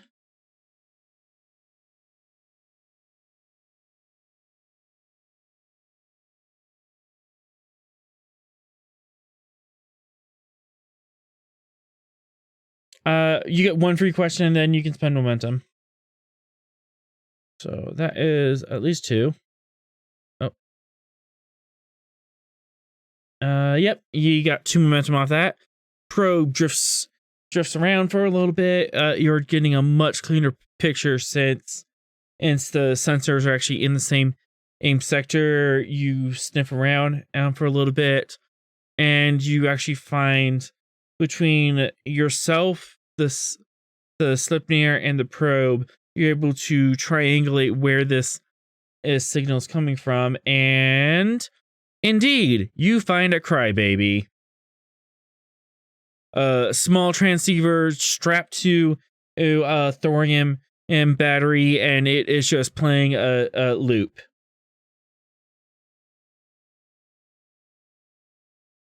You find you find the crybaby device. It's a transceiver that's strapped to a thorium battery and a small a very small computer program that says play this file at repeat.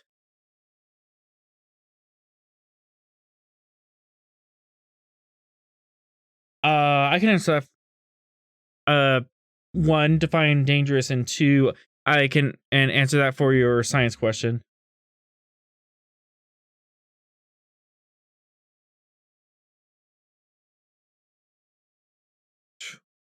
As far as you can tell, there was nothing dangerous in the area. I mean, it's a thorium battery, so if you do bring it on board, you have to take radiation precautions. That's about it.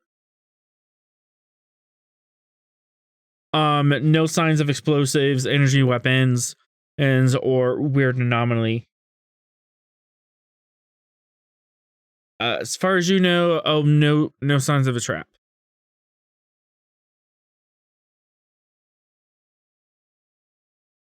I mean, as far as you know, there could still be a trap out there. Looks clear. I thought you said it was clear. What does it look like now? Looks clear.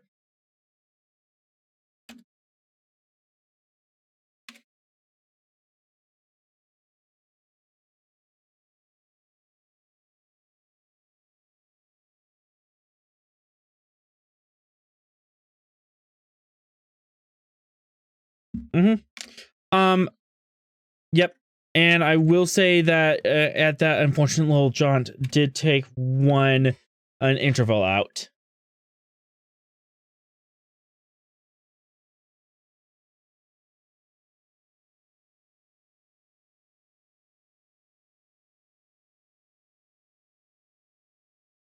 And I will turn off the... In fact, I'm just going to delete the crybaby, but the probe will be there to represent where it was.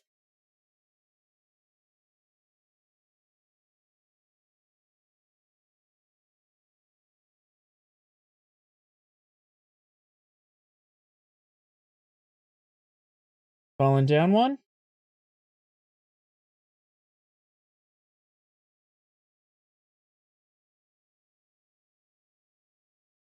And the Sleipnir over, or...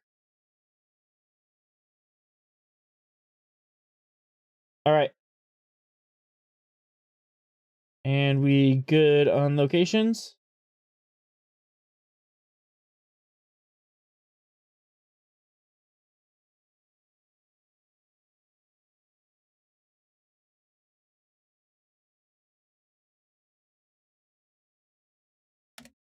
All right. Reason plus science assisted by control con assisted by sensor science.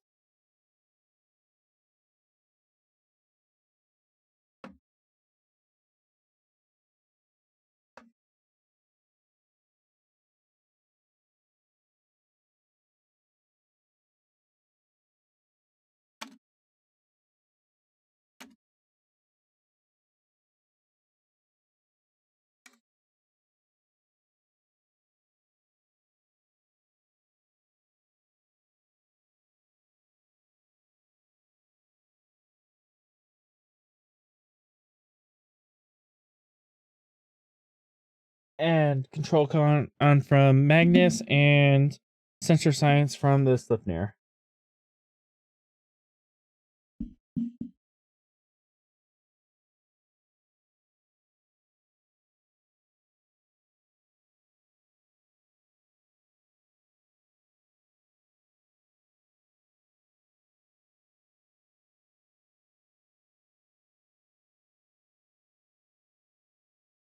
All right.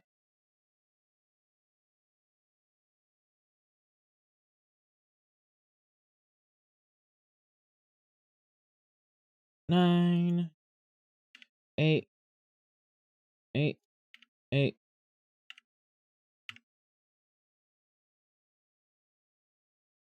Okay.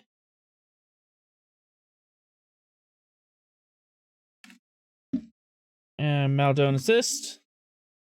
And Sleipnir assist.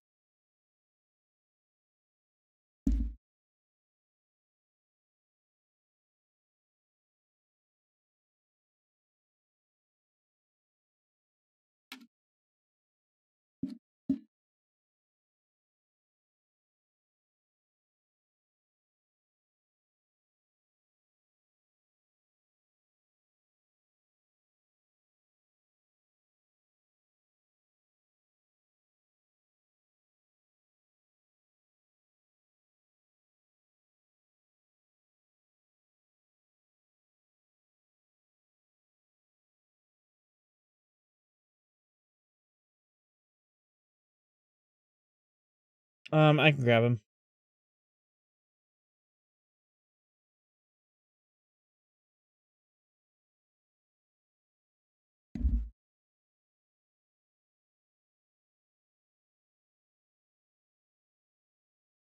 All right, so that is 5.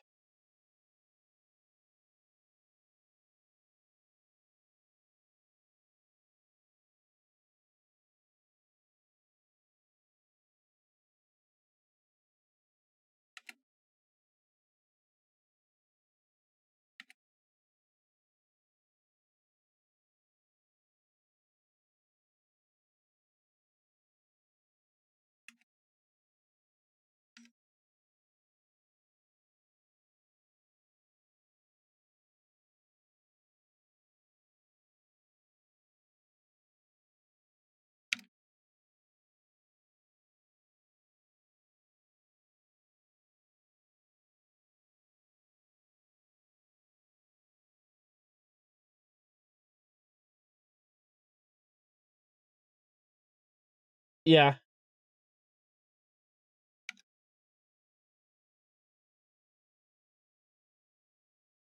Oh, whoops.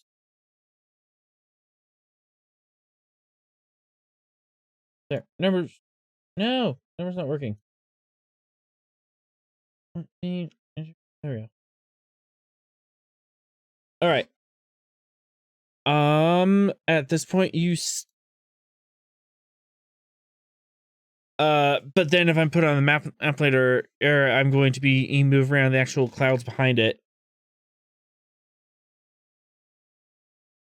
Oh well. I made it work. You have found nothing interesting. However, at the end of this cycle, near the very end, and L, you find that the sensors have been magnetized by iron particulate in the nebula, and they have been distorted for the past cycle. So, my slightly more than a minor action. You're gonna have to. You're going to have to sit and have engineering and repair the sensors for a little bit.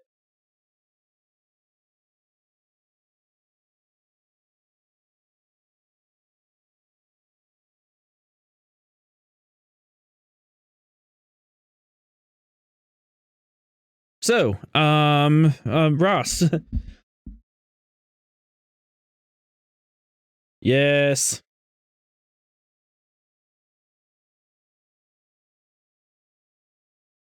No, that's not. Yeah. My buttons aren't working. Control. I am messing up my own buttons.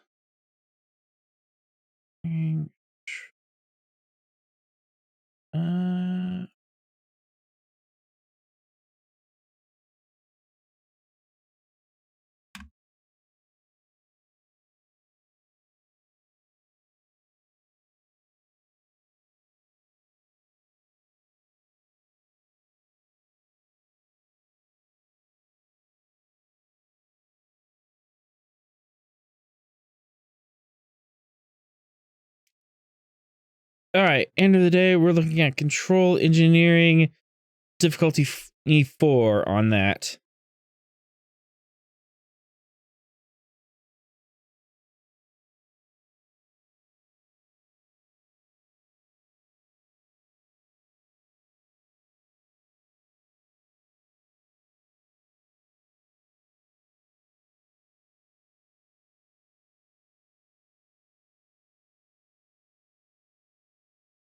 Okay.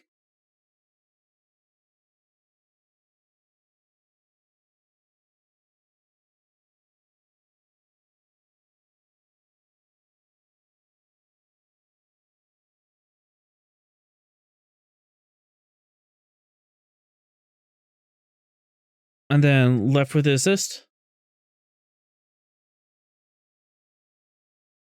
Excellent. And it takes a little while. You basically have to realign the entire lateral sensor array, which is a pain, but you manage to get that done. However, that does chew another interval out of you.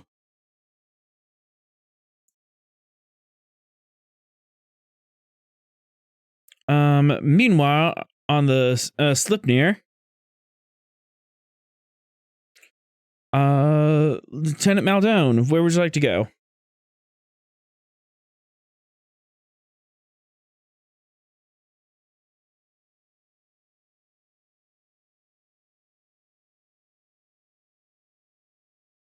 Oh, okay. Um,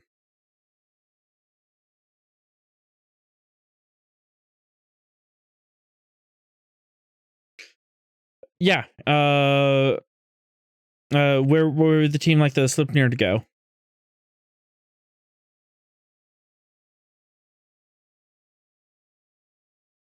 This one? All right. Zerp. And Maldo's not here. Yep.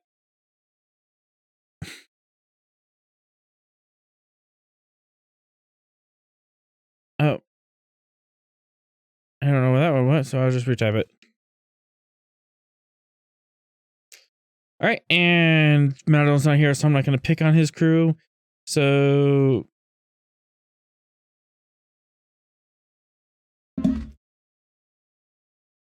the reason science and assisted by control con, assisted by sensor science.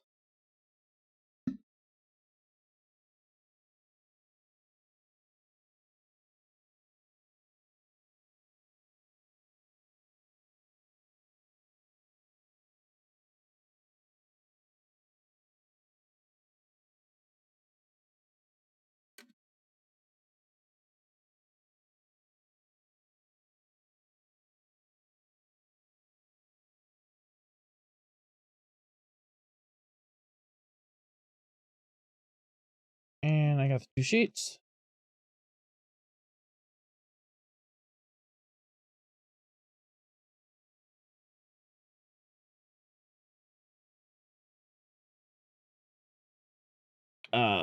It's something.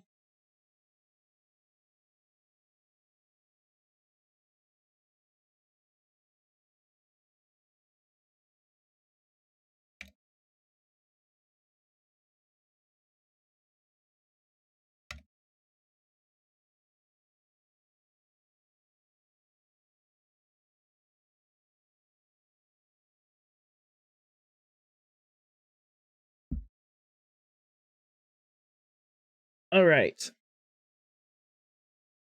Something has their numbers. Airs down. Where shall the Svalinn go next?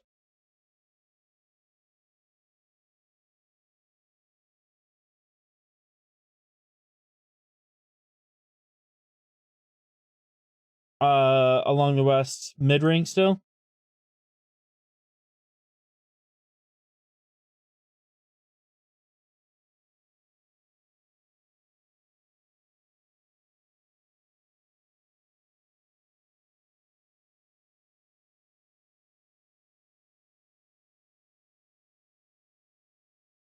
Right here.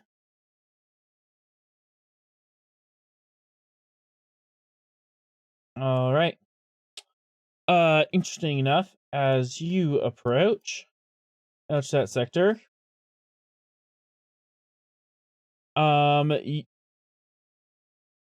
but as you approach, there is a vessel there that you see. A Ferengi Decor class.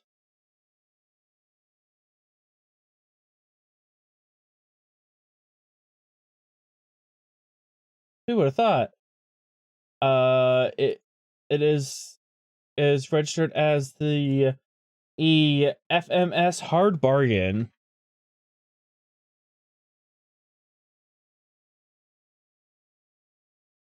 And she is hailing you.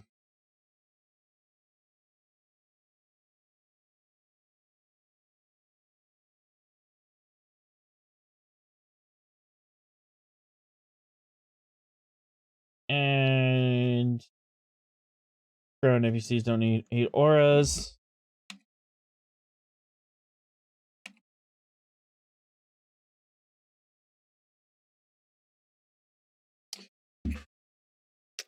Good afternoon, Captain. I am Damon Takor.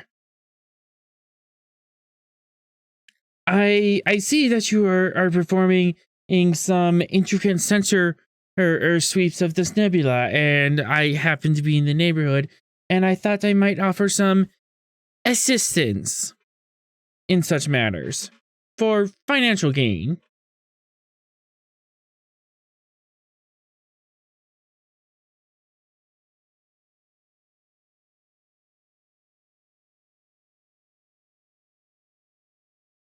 Well, I have some class 12 sensor probes that I have available, and I was wondering if perhaps a quick sale of these probes might I assist you in this endeavor, or they will help decrease the difficulty range of finding anything in this nebula, and you would also have extended range.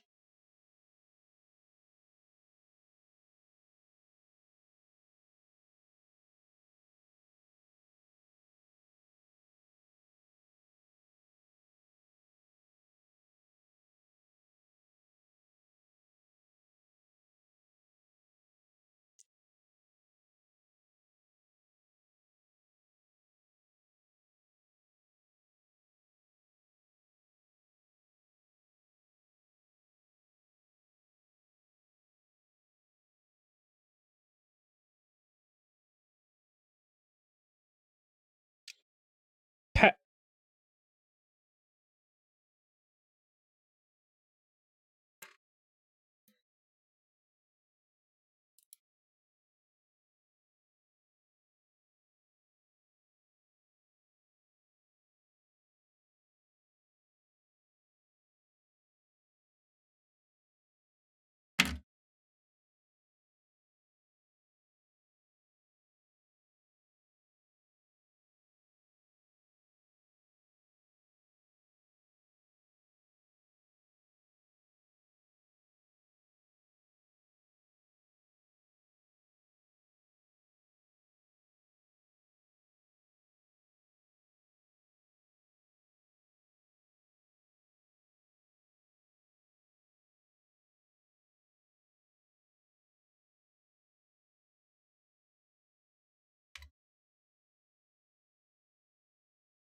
Why, I wouldn't want to trick such fine and noble Starfleet officers. No, I save those tricks for the Klingons. They're stupid enough to fall for them.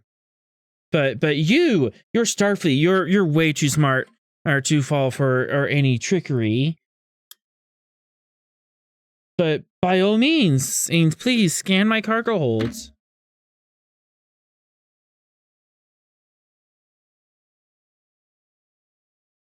Reason, science.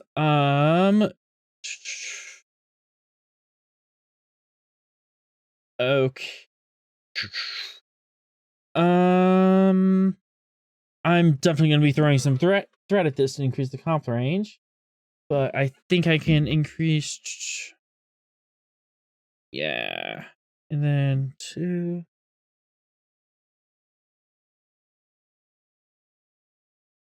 Just a minute.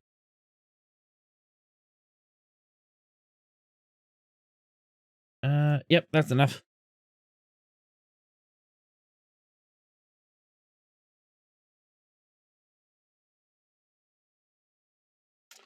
Reason science and base difficulty 3 gonna be brought down to 1 because of all your BS. No hard feelings. No, I'm serious. No hard. But complication 4 are on the slight chance that you might notice and you might aggravate him.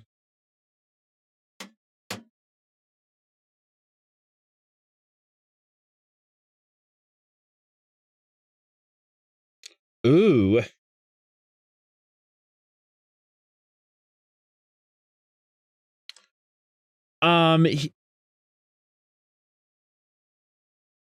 So you basically instantly have a +2 on top of that.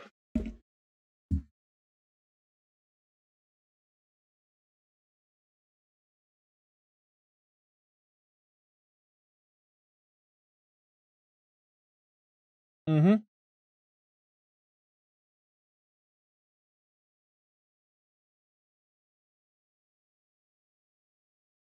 Yeah, it's diff 1, so this is gonna be a great momentum generator.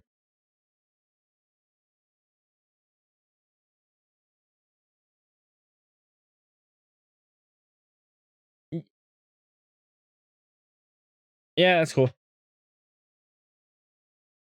And sensor science from the Svalinn.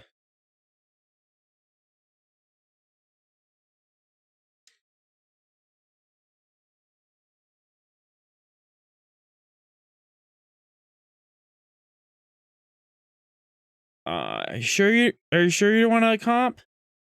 Are you sure you don't want a complication on that? All right.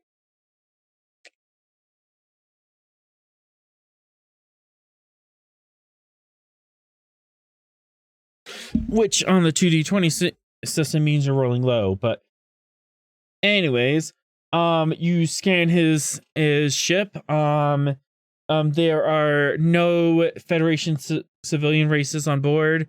There are 3 Ferengi and half dozen Nausicaans on board. As far as the sensor probes, they are sensors and they're proby and they seem legit. The cargo hold does have several stacks of sensor probes along with various other sensory and excavation equipment.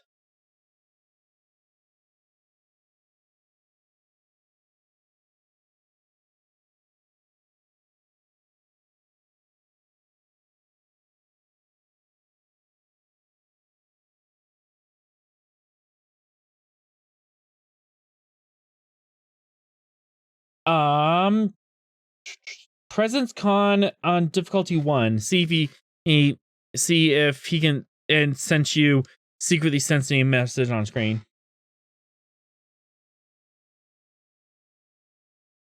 Yep.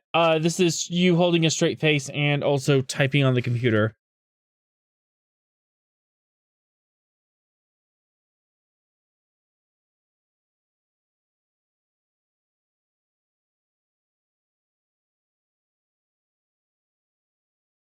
I'll allow it. Kind of typing on the computer one-handed without looking.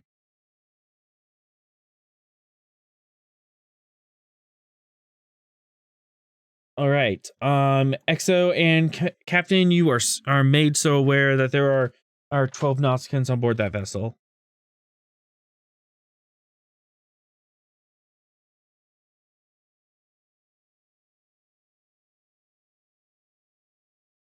The battle barge, yes.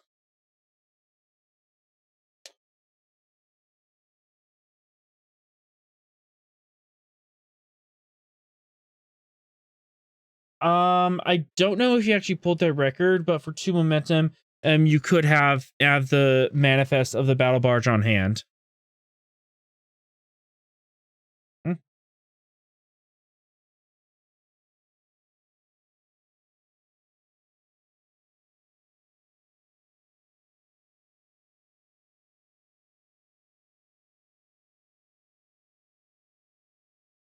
All right.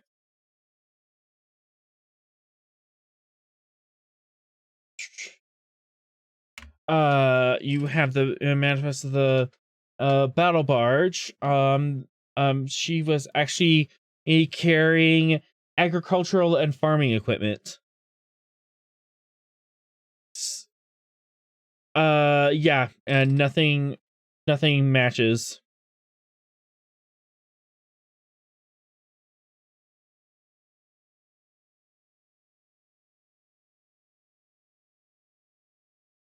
Well, Captain, and would you accept my offer?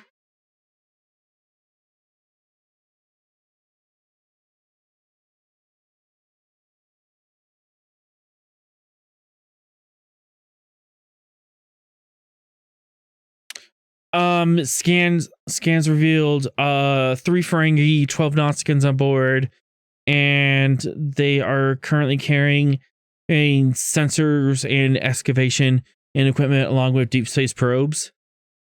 And that does not match what was on the manifest of the battle barge.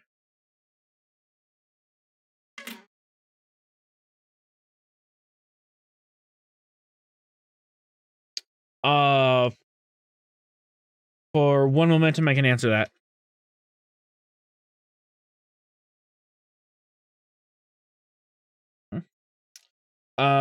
Yes, they are indeed armed, but so are the Ferengi. They have standard weapons on them.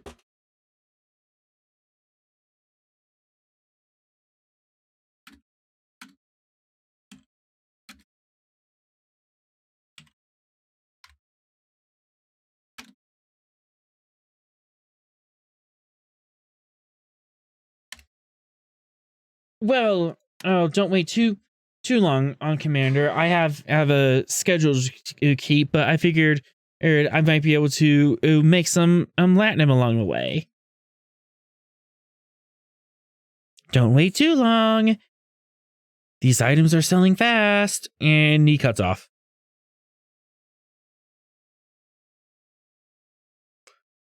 Yeah, you can catch him.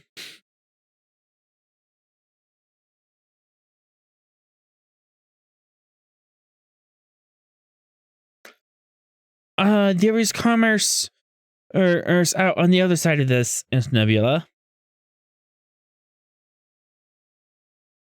Mm-hmm.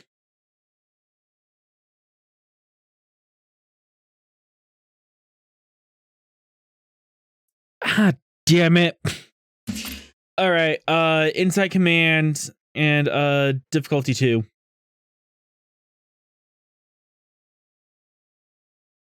Yes, you may assist.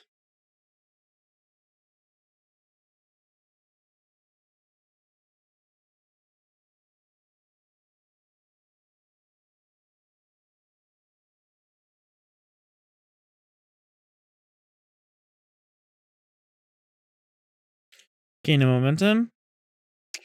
Liar, liar, pants on fire.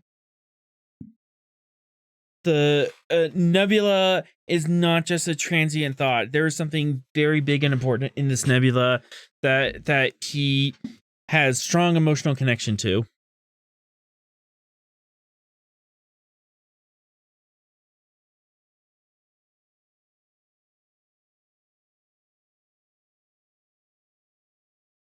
And with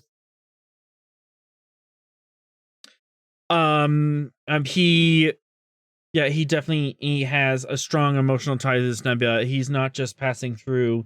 He wants something in here.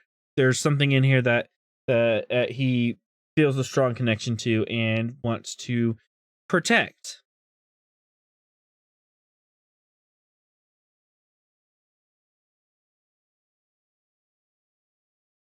I'll allow it.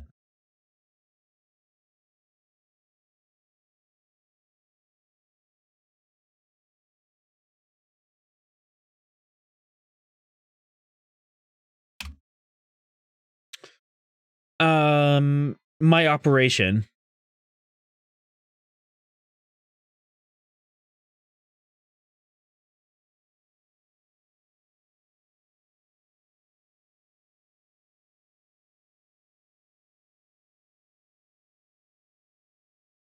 You're made so aware.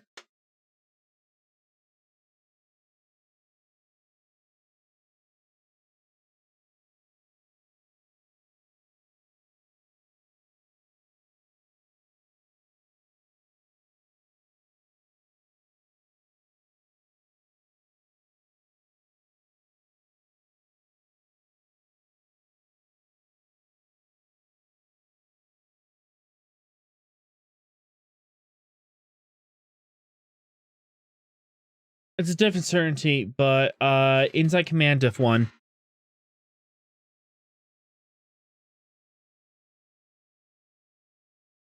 Yep.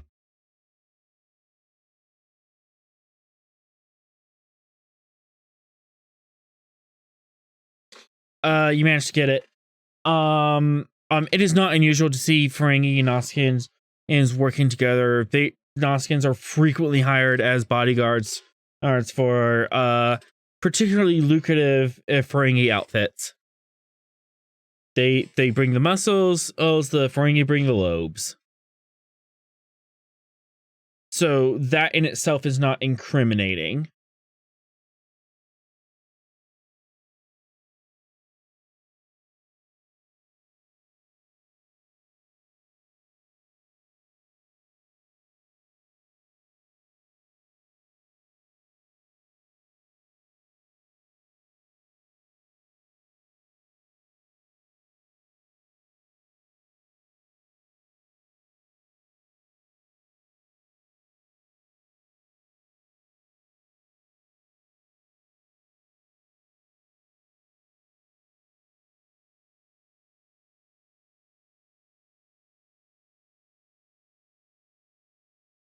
I'm spending threat to activate something here. L, you've heard of class 12 probes. These are made alongside the Luna class, and they are deep space exploration probes, and they essentially have built in the advanced sensor or trait on the probe itself. So you can use it to decrease the range and also decrease the difficulty of sensor scans. And these will be amazing tools to have, even if not just for this trick.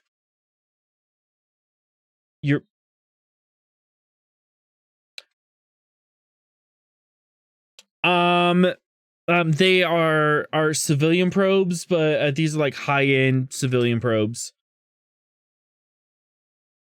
It's not stolen Starfleet equipment, no. But you're like seriously motivated to want these probes, if not just for this adventure, for other adventures.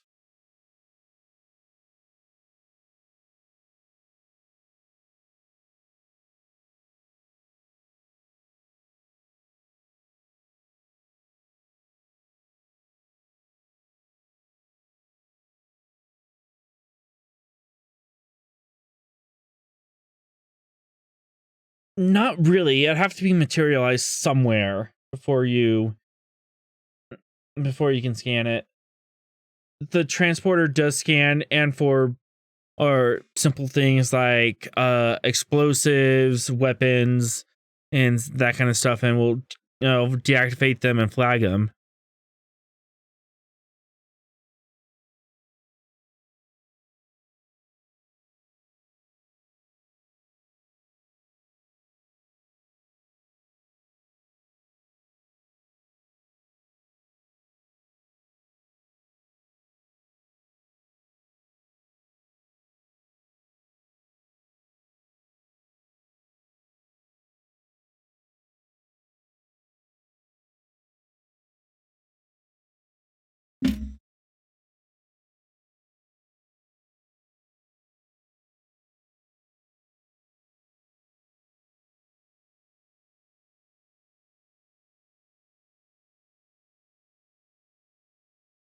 Yeah, as soon as you it would be really hard to do that, because as soon as you transport up, the transporter is going to go, hey, there's organic matter in here. I need to recognize that and put it back exactly the same way I picked it up in. So it'll be really, really hard to trick a transporter or into smuggling someone on.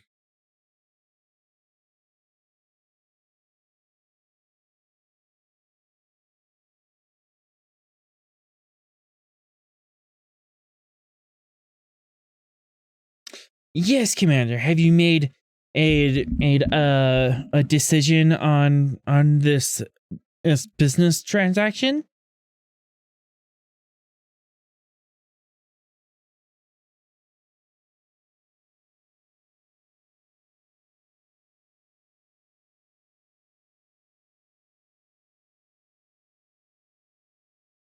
Excellent. With this lucrative bunch of probes, I can sell them a lot of 12 probes for 8 bars of latinum.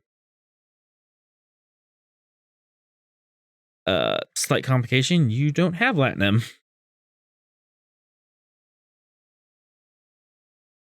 You do have 2 bars and 8 strips. You could use that as a bargaining wedge, but you'll have to offer him something else.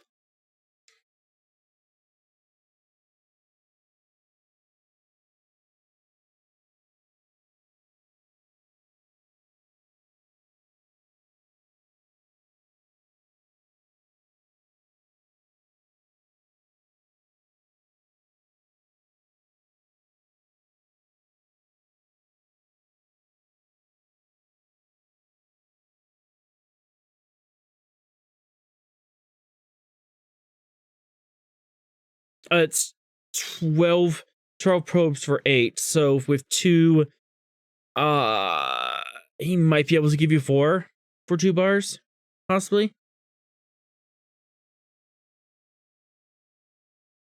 he'll at least be willing to meet you at that price. So it'll still be an opposed roll.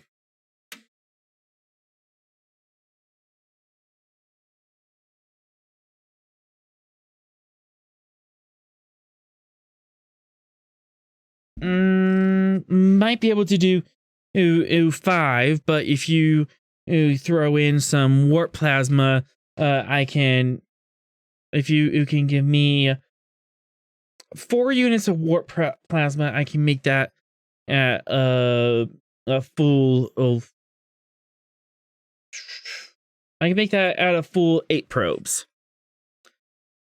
And mechanically, what that means, you would be sacrificing 4 power off the top of your warp core, and that will slowly regenerate. That'll be your max power throughout the game, and that will slowly regenerate each day. As you will decrease the max power of your ship, and it'll just take 4 days to regenerate all those power points back.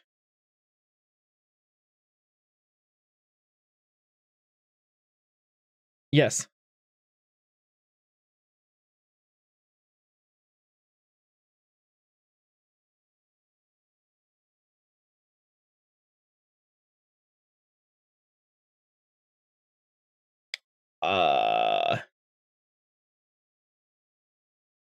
That could be a possibility. He will.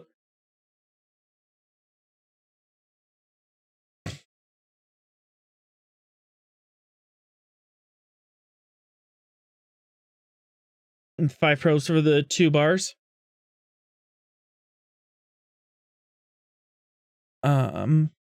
Okay. This is gonna be a opposed presence command. See if we can make that deal stick.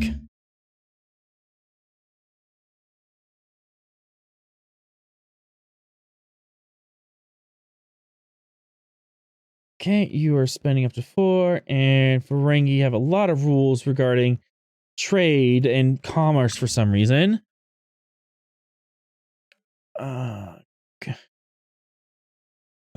Engage negotiations, potential profits. Spend 1 threat to reroll the pool. You are offering something in trade, and that is not applicable. So I'm just going to spend 3 threat and match you with 4 dice. Go ahead.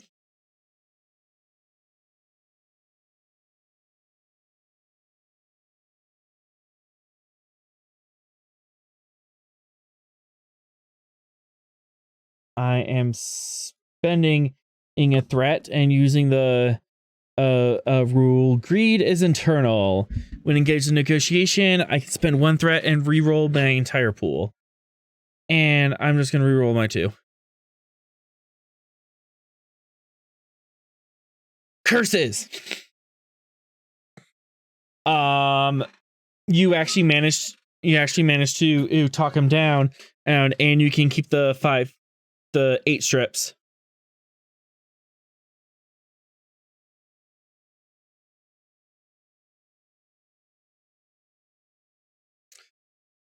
Yep, you gain 4 momentum back. You lose the 2 bars on that end, and you gain 5 class 12 probes.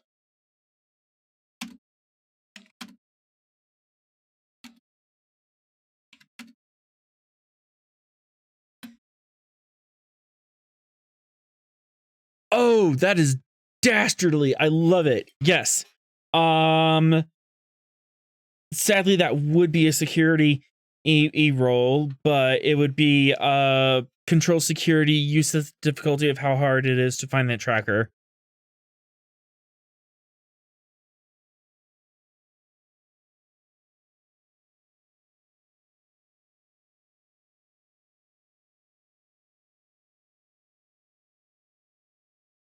There's Zogar and Daiba.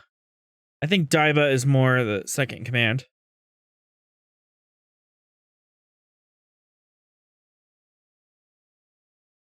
Let me look at your support. Tavrel is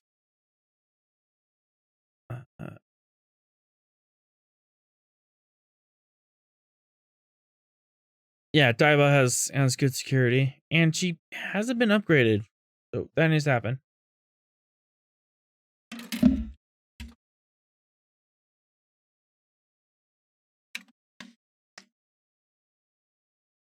That is going to be controlled security and call shot. So you have to make a call of the difficulty, and if you hit it, it'll be that difficult for him to find the probe later.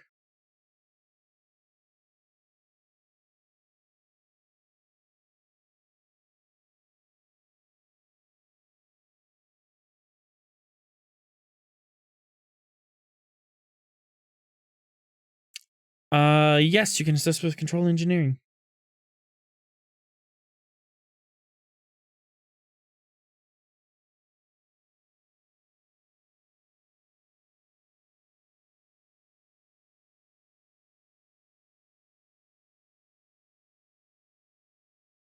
Mm-hmm.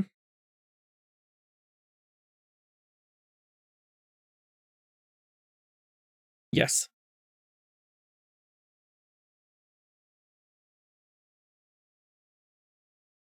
All right.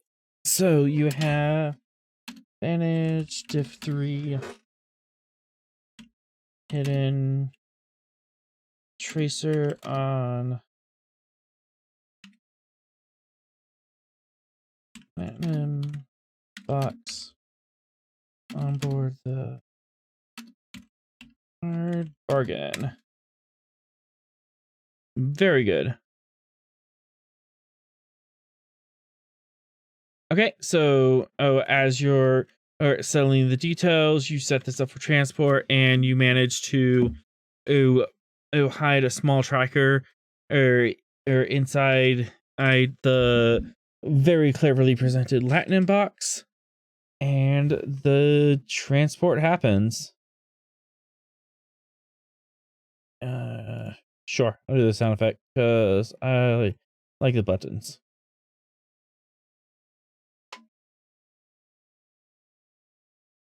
What is it doing there?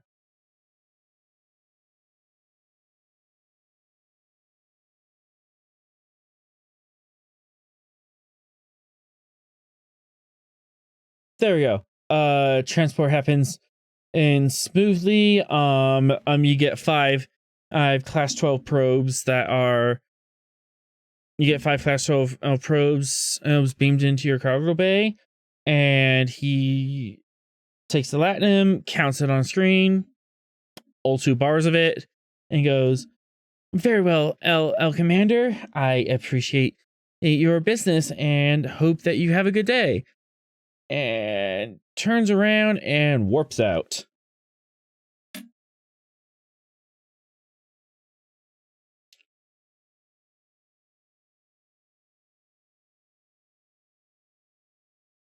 Yep.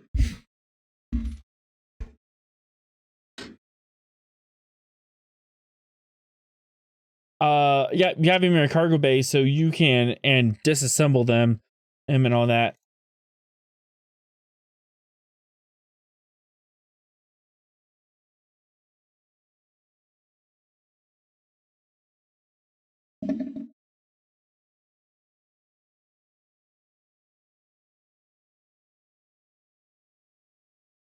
Mm-hmm. Go ahead and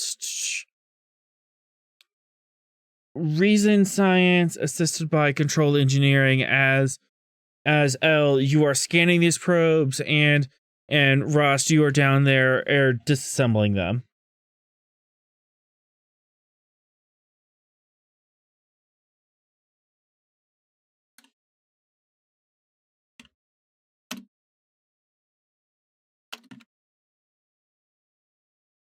NG.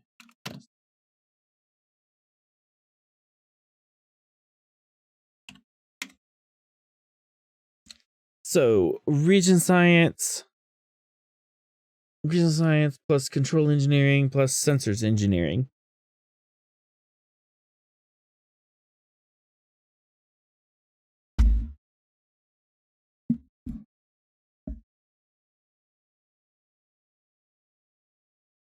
Oh, and I should probably set a diff Diff 3. And let's make this a little spicy. Comp 2.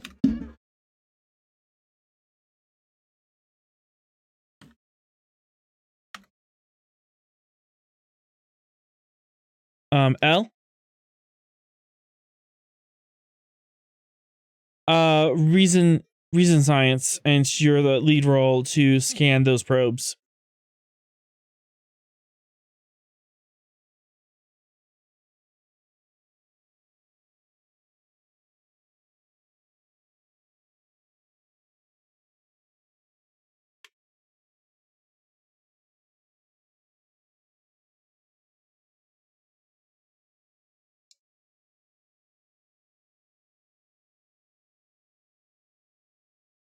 Yeah.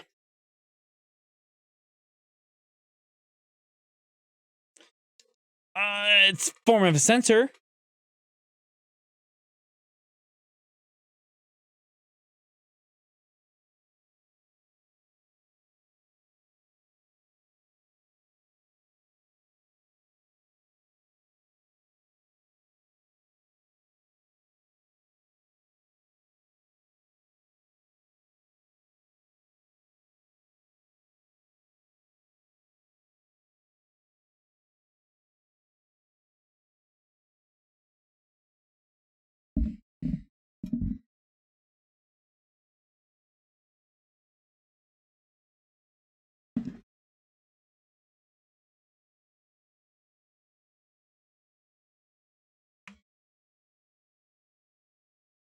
Womp womp.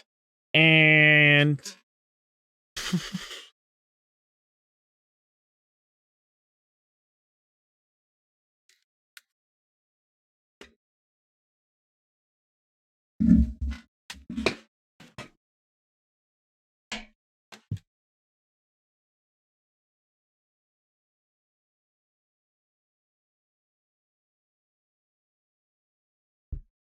I'll allow it.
Okay. So we have 3 successes, no comp.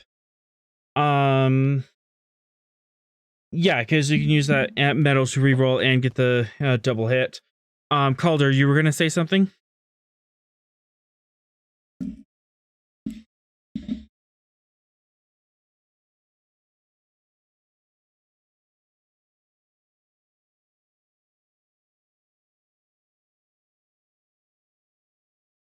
Okay.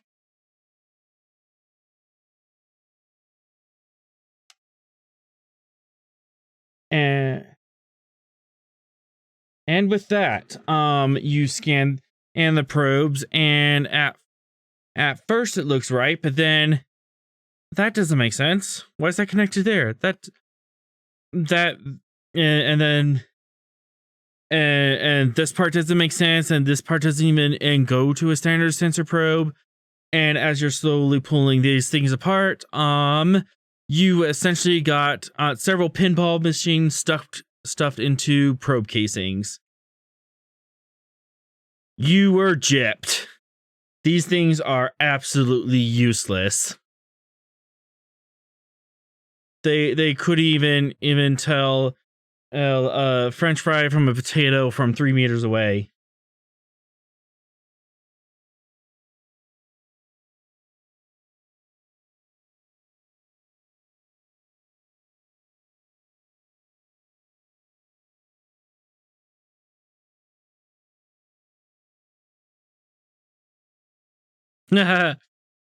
Which actually I forgot to mention in something way back in the sensor scan of his ship and what his cargo has. It has excavation, deep space equipment. In the excavation equipment that included explosives. Lots and lots of fun, high yielding explosives that could be used for construction or nefarious means, depending on who you talk to.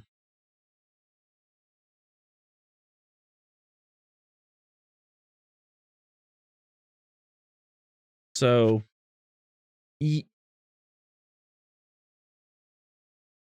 huh? No. It's fine.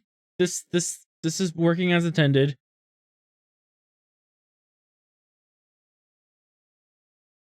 But yeah, looks like you're gonna have to track this guy down to get a refund. Meh.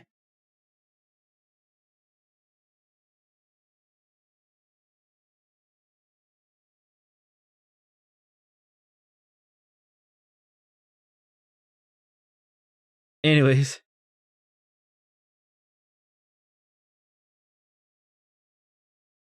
I'm a funny man. I do the comedies.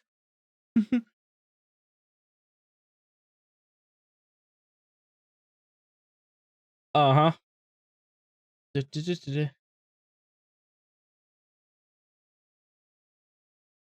I mean, if you shoot them out the torpedo tubes, yeah, that would be a return. A high yield return.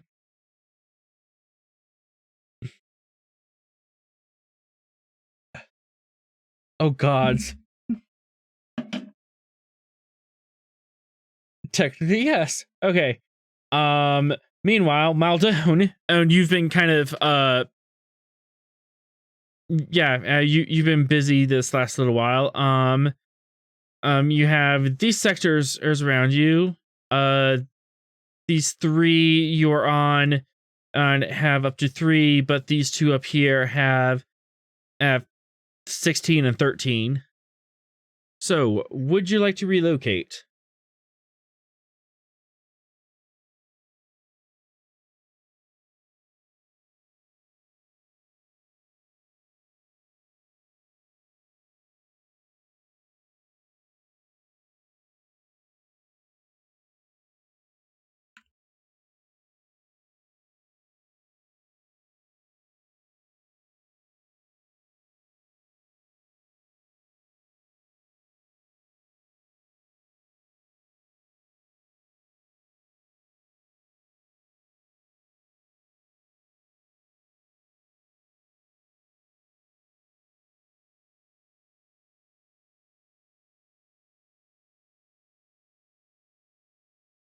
Okay.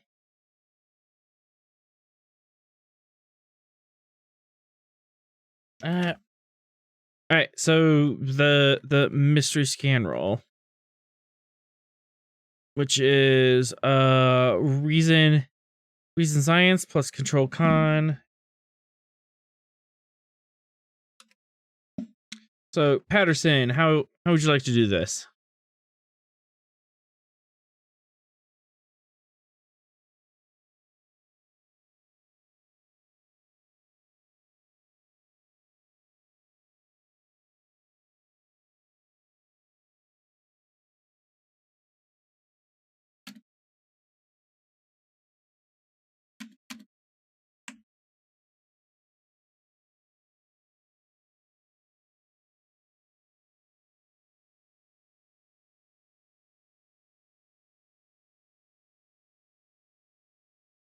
Okay. Calder, what you were saying?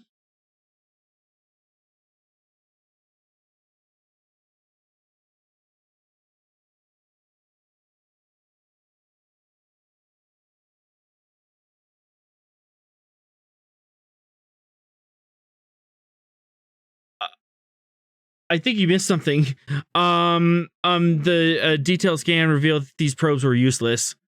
They were gimmicky mock-ups with fake parts that are are at least 10 years out of date. Yeah, he took a pinball machine and shoved it into a torpedo casing.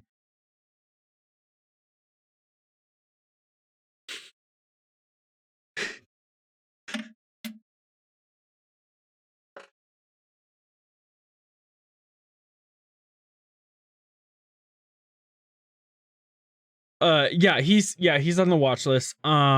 Luckily you do have a tracer on him, so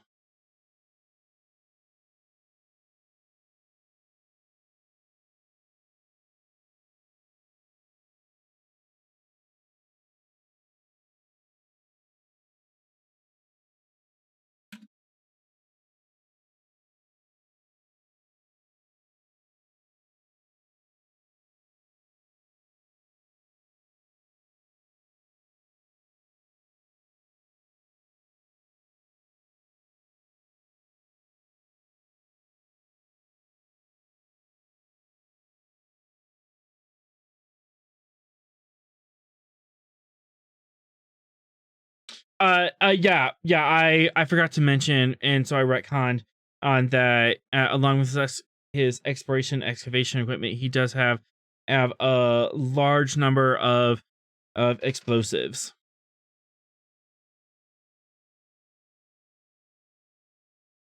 They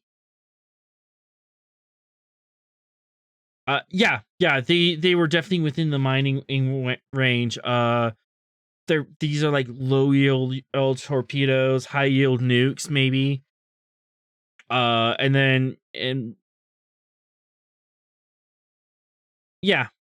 an asteroid.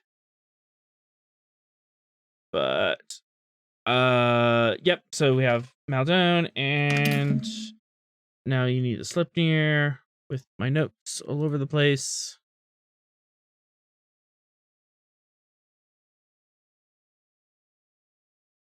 All right.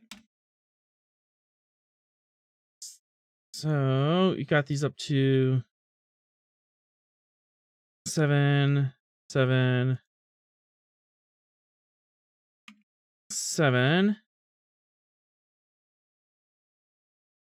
So, numlock. 7 and 20 at least. If anything, by the time you're done with this, and she will have a lot of astrological data.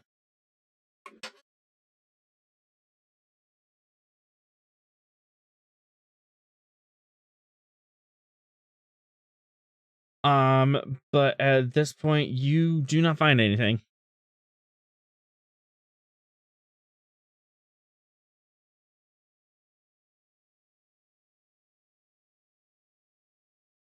However, let's have a little fun. Something does find you.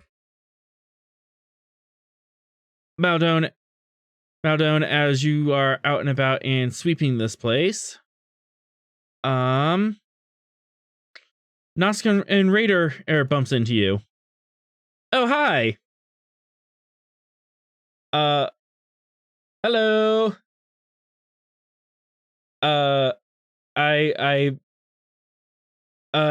It sees you and opens fire. It's like, I don't like you poking around in my nebula. Hurrah! And completely whiffs. Wasn't intended to be a warning shot, but it did glance off. He missed you by a mile, which is not a lot in space, but kind of embarrassing for a tactical officer. Maldon, it's now your turn.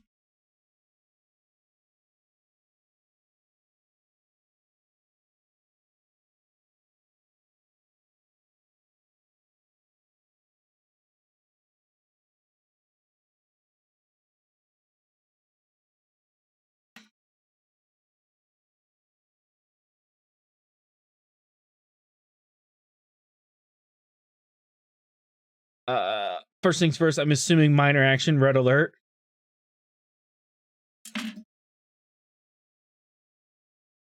Yay!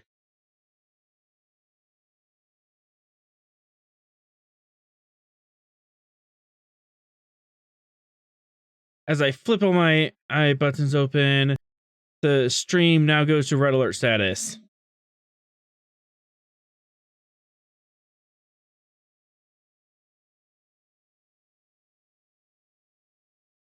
That could totally happen.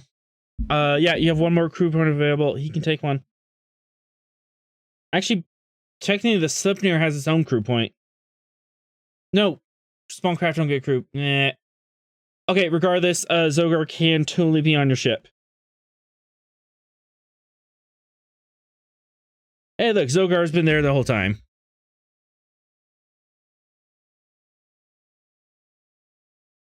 Ha ha ha. All right, Maldon, your move. And you do have the fighters with you as an advantage.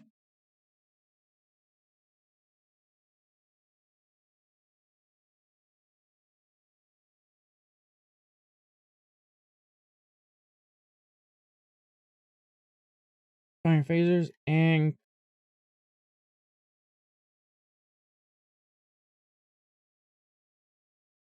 control security.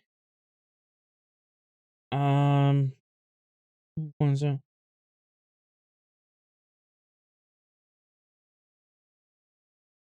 I'll be a little nice.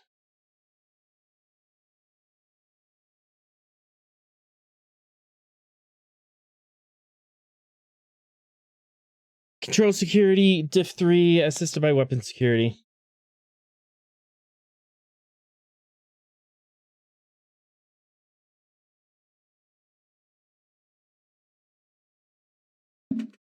And who has control of Zogar's sheets?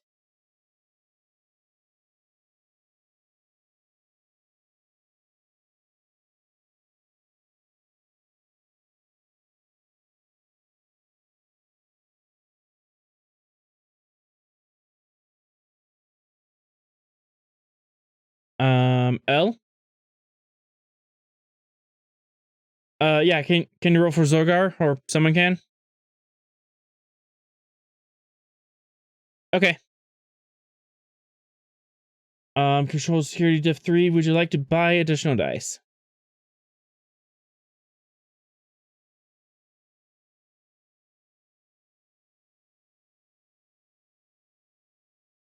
Okay.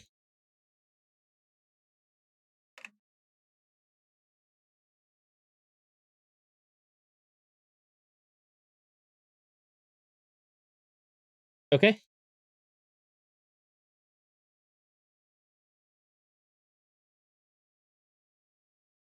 So 1 threat, 2 momentum, and for 4 dice on Zogar.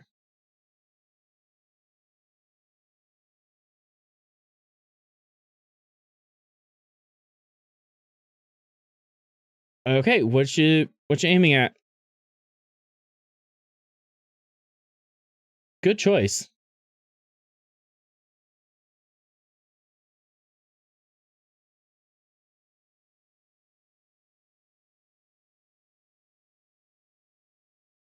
Oh no.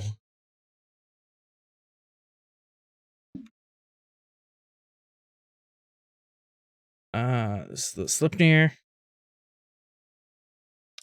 4 momentum.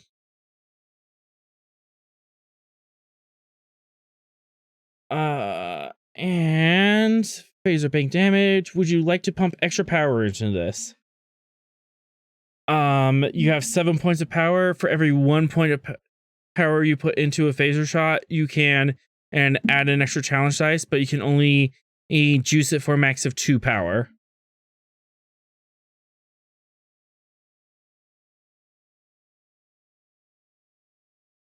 All right. You're playing hardball, but I mean, you have a good roll right there, and you're a fairly small ship, so juicing it might be the only way to nick this thing.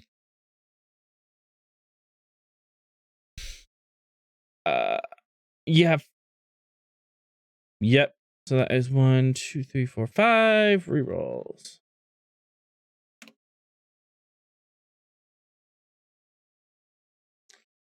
That's better. All right, and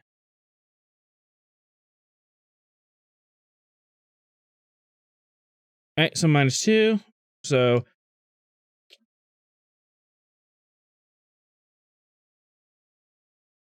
2, 3, 4, 5, 6, 7.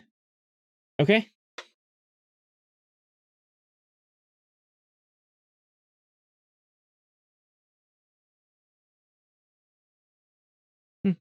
I'm with the momentum spite. It's just a flat 2, so piercing 2. Yeah, it's a weapon quality. It gives it the piercing on the chevrons. And you also have 2 float from your fighters. How would you like to apply that?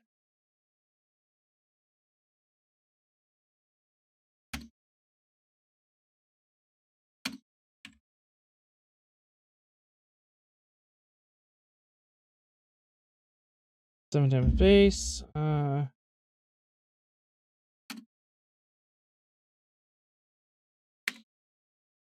You could just slap it on an extra damage, or you can use it as an advantage.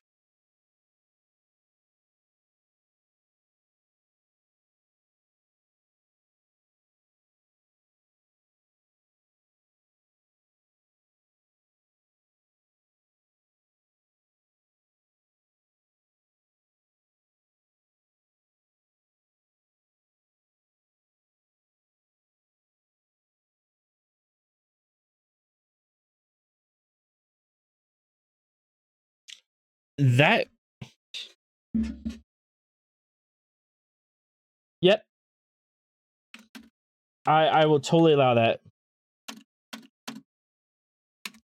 Advantage. They are blinded by the light, so they have +1 difficulty to fire. And that is 7 damage to base, so that is 6 damage to the shield. 1, 2, 3, 4, 5, 6. And that is 1 breach to weapons. Would you like to keep?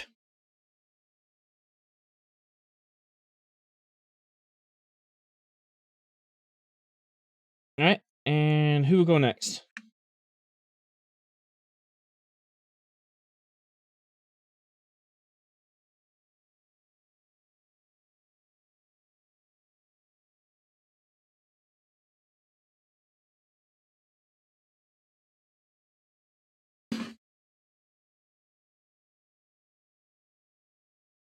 Excellent. Let me look up evasive maneuvers.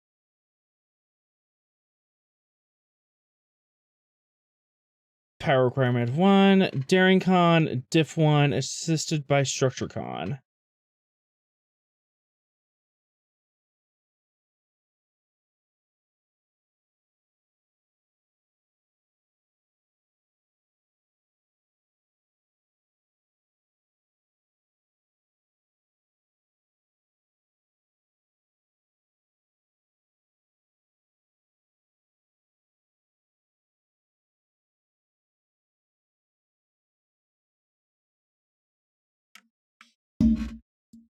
Doop, and Slipnir. Structure con.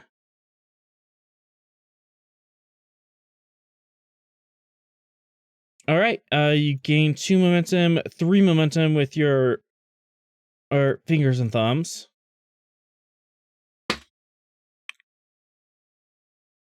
And you successfully make it even more harder for them to hit you by moving in an evasive pattern around you. Fighters are fully engaged. You are doing this cool barrel roll off to the side and to keep them off you.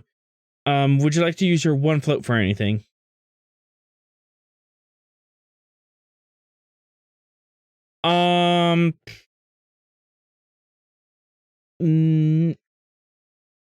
Wasn't there something with? Oh no, that was a specific talent. Yeah, you could just use 2 that and another momentum to create an advantage somehow. Or you can just let it poof.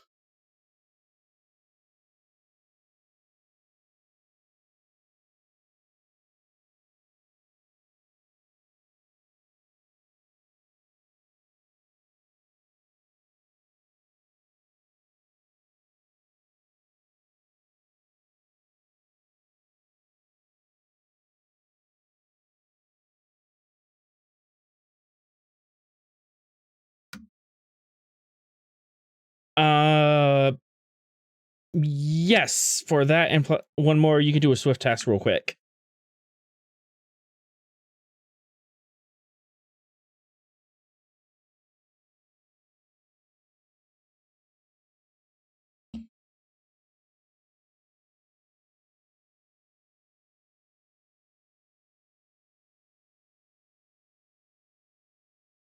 Okay. I'll say a advantage that you have that keyed up, so your next maneuver is at -1 diff for you. You have the macro ready.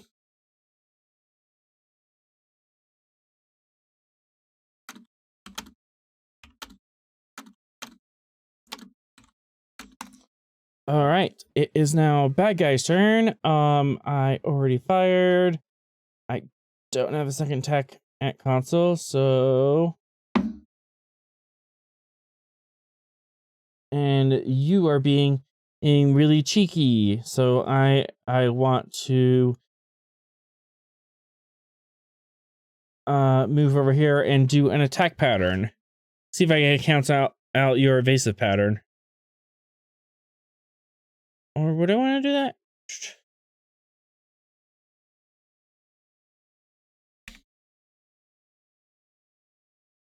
Yeah, let's do that. We're Nausicaan, we're kind of silly.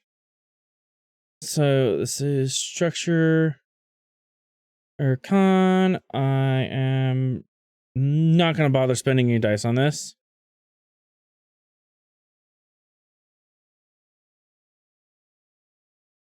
Woof. Yeah, they messed up and they actually exposed themselves, so it's +1 diff to hit them. Or -1 diff to hit them.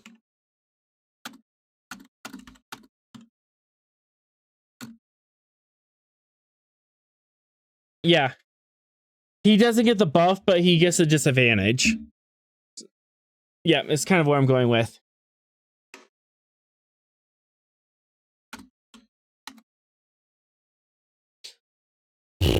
All right, so I have all sorts of. All right. Okay. At this point, Svalinn, you recognize weapons fire are at long range. Yeah, long range.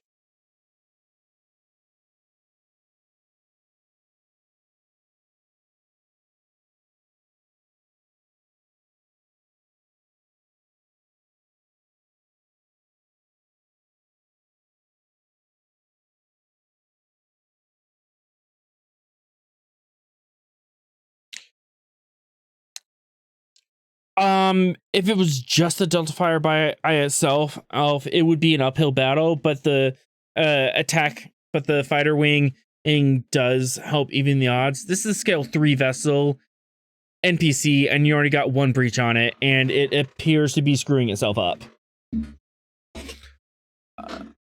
If you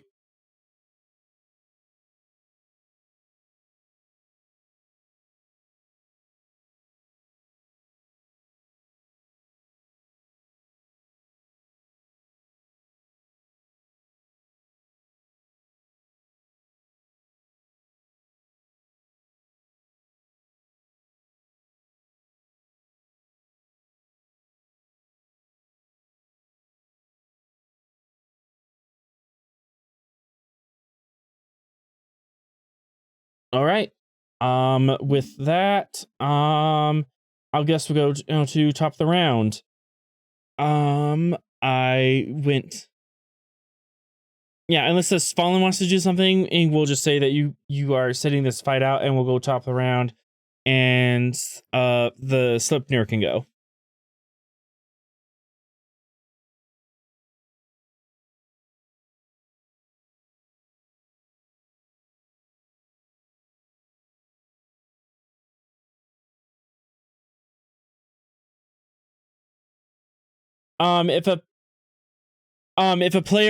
If a player wants yeah, if a player wants to use their turn to use Patterson for something, absolutely.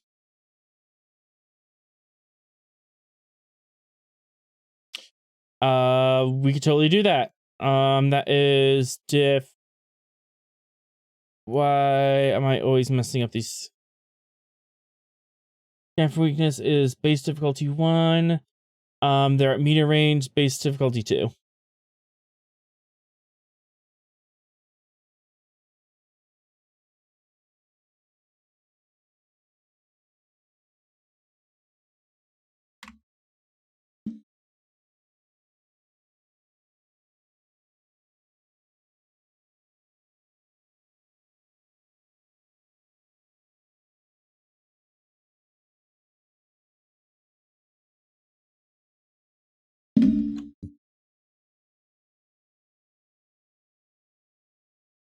Sensor science, Sleipnir.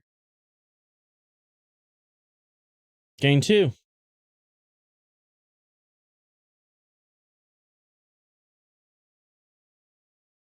And with that we have our scan for weakness on here.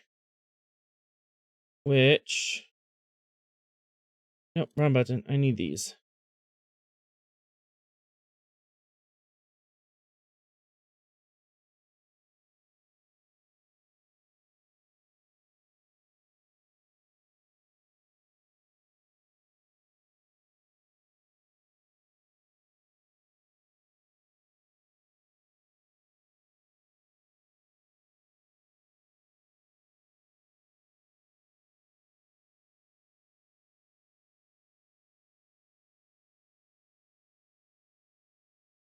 Okay, so they are affected by blinded, harder to aim out, and they have a target and scan for weakness.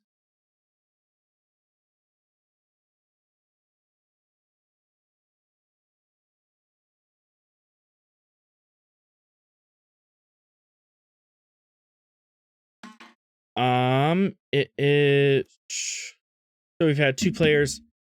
Air's gone. It is now bad guy's turn. Yeah. Just not your shooting time. They actually can't shoot yet, but I'm gonna try to regain some power. Or no, regen some shields, because that's the thing I need to do. Which, yeah, I don't want my shields to drop. That would be mucho bad day. Diff 1. Okay. All right. I'm just gonna roll this and see what happens.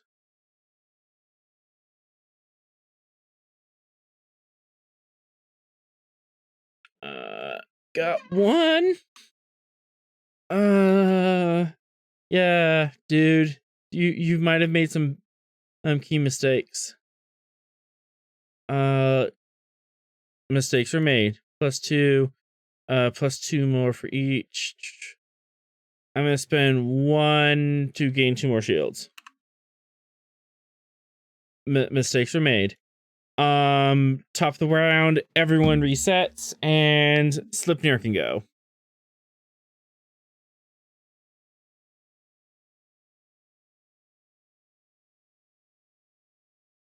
All right. Let's get control, security.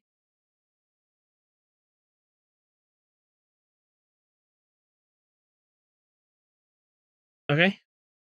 And what subsystem are you targeting?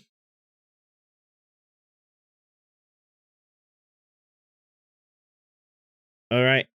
So, kind of in close range, and you're targeting a specific subsystem. So this normally go for, but -1 hit because they mess up the maneuver. And the diff for our targeting a specific system. Yep. So you are looking at base difficulty 2.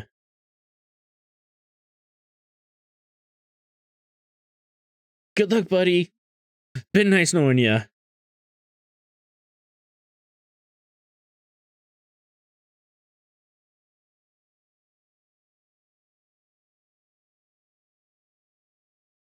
Okay, so back up to diff 3.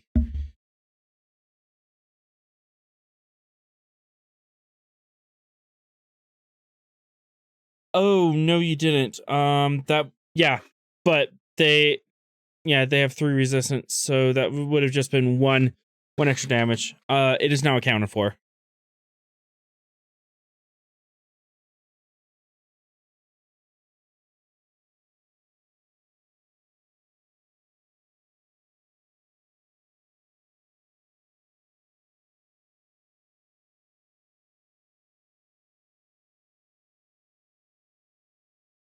And then Slipnir is rolling weapons security.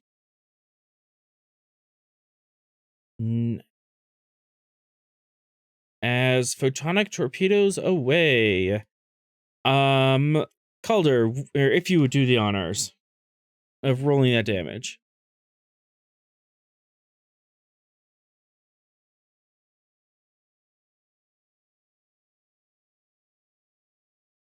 So 1, 2, 6.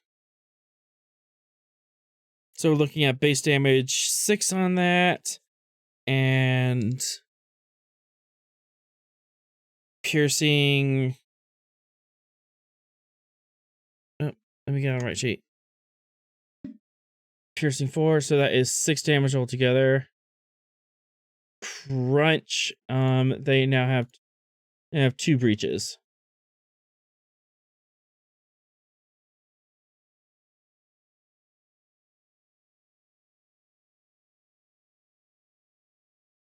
Two momentum. That was splash over. That is 3 breaches, and as you fire a flurry of photonic torpedoes, and crunch.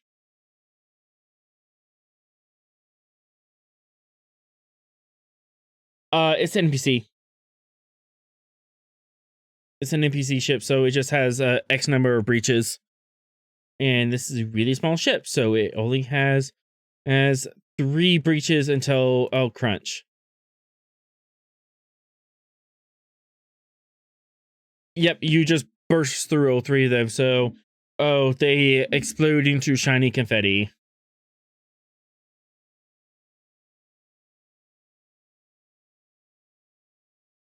As the Slipnir has finally earned her stripes and has drawn blood. Is this the first? I think this is the first actual combat at the Slipnir's been in. Is it? No, it hasn't. Okay.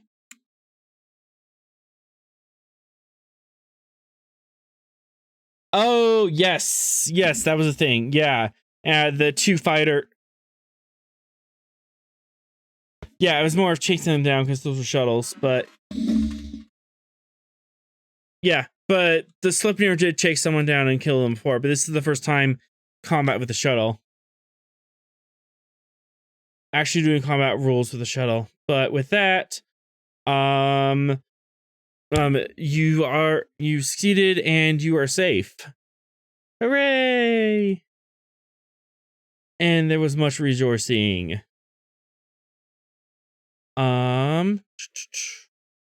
Let's music, main theme, and there.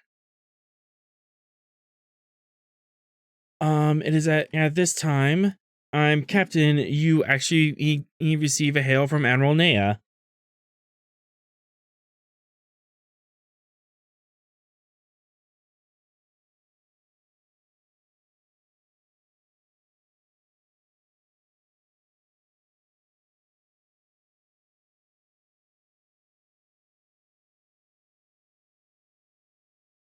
Calder. Yeah, you receive a hail from Admiral Nea. And I need to turn that off. She appears on screen and she is a bit frantic. USS Svalinn, I need to recall you. We have an urgent situation on Gamma Draconis.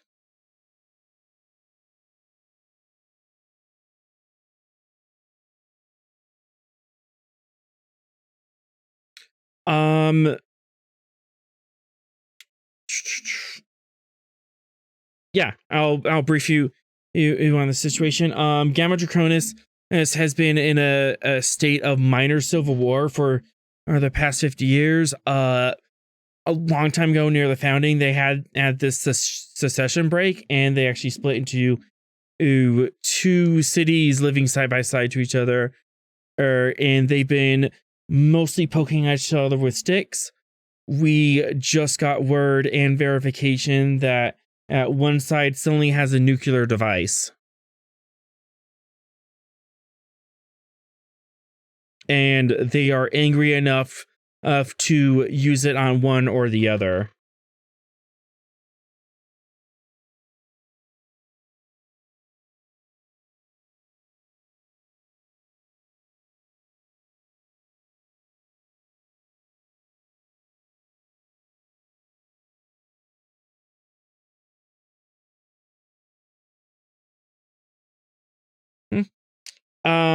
They are both calling in for Federation in aid. The problem is the nuke. We're getting vague radiation signals on the planet. We can't tell which side has the nuke, and both sides is accusing the other. And yeah, this could spill out into an all-out war in our backyard. And there is 100,000 lives on that planet at risk.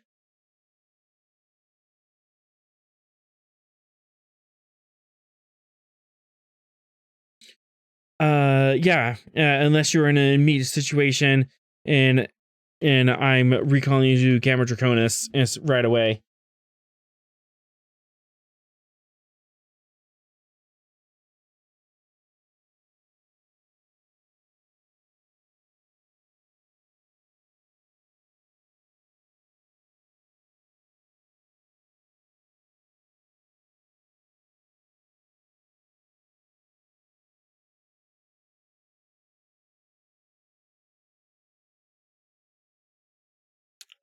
Yep. Actually, yeah, I'll just allow that for 2 momentum and to set up that advantage.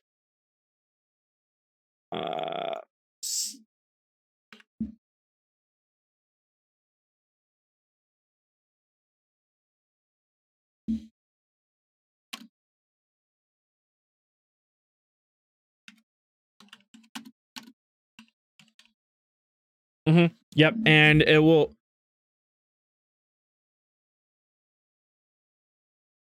Yeah. Yeah, you can have a constant communication issue with it. There might be some lag, but it was constantly beaming information out, and the ship will automatically record that data. There might just be like a signal lag between you and the probe, depending on how far out you go. So you have an advantage, probe in the nebula. I should write these down on my sticky note.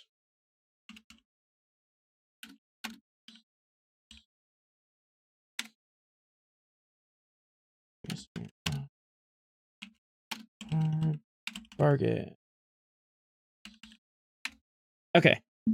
With that, you recall all the small craft, bring them on board, and very, very quickly tear your way across space.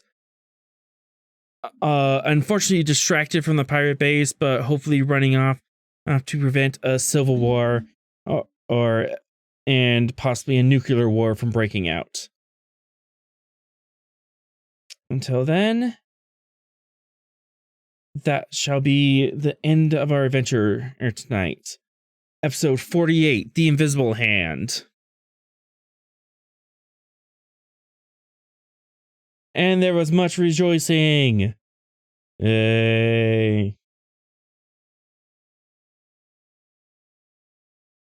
Also wanted to say on stream that today, it was actually last week, or kind of in between in the 2 weeks, that was the first anniversary of this game. Actually, I've been in GMing this for a year. We've had a change of faces between now and then, but we've learned some new tricks. We've earned some new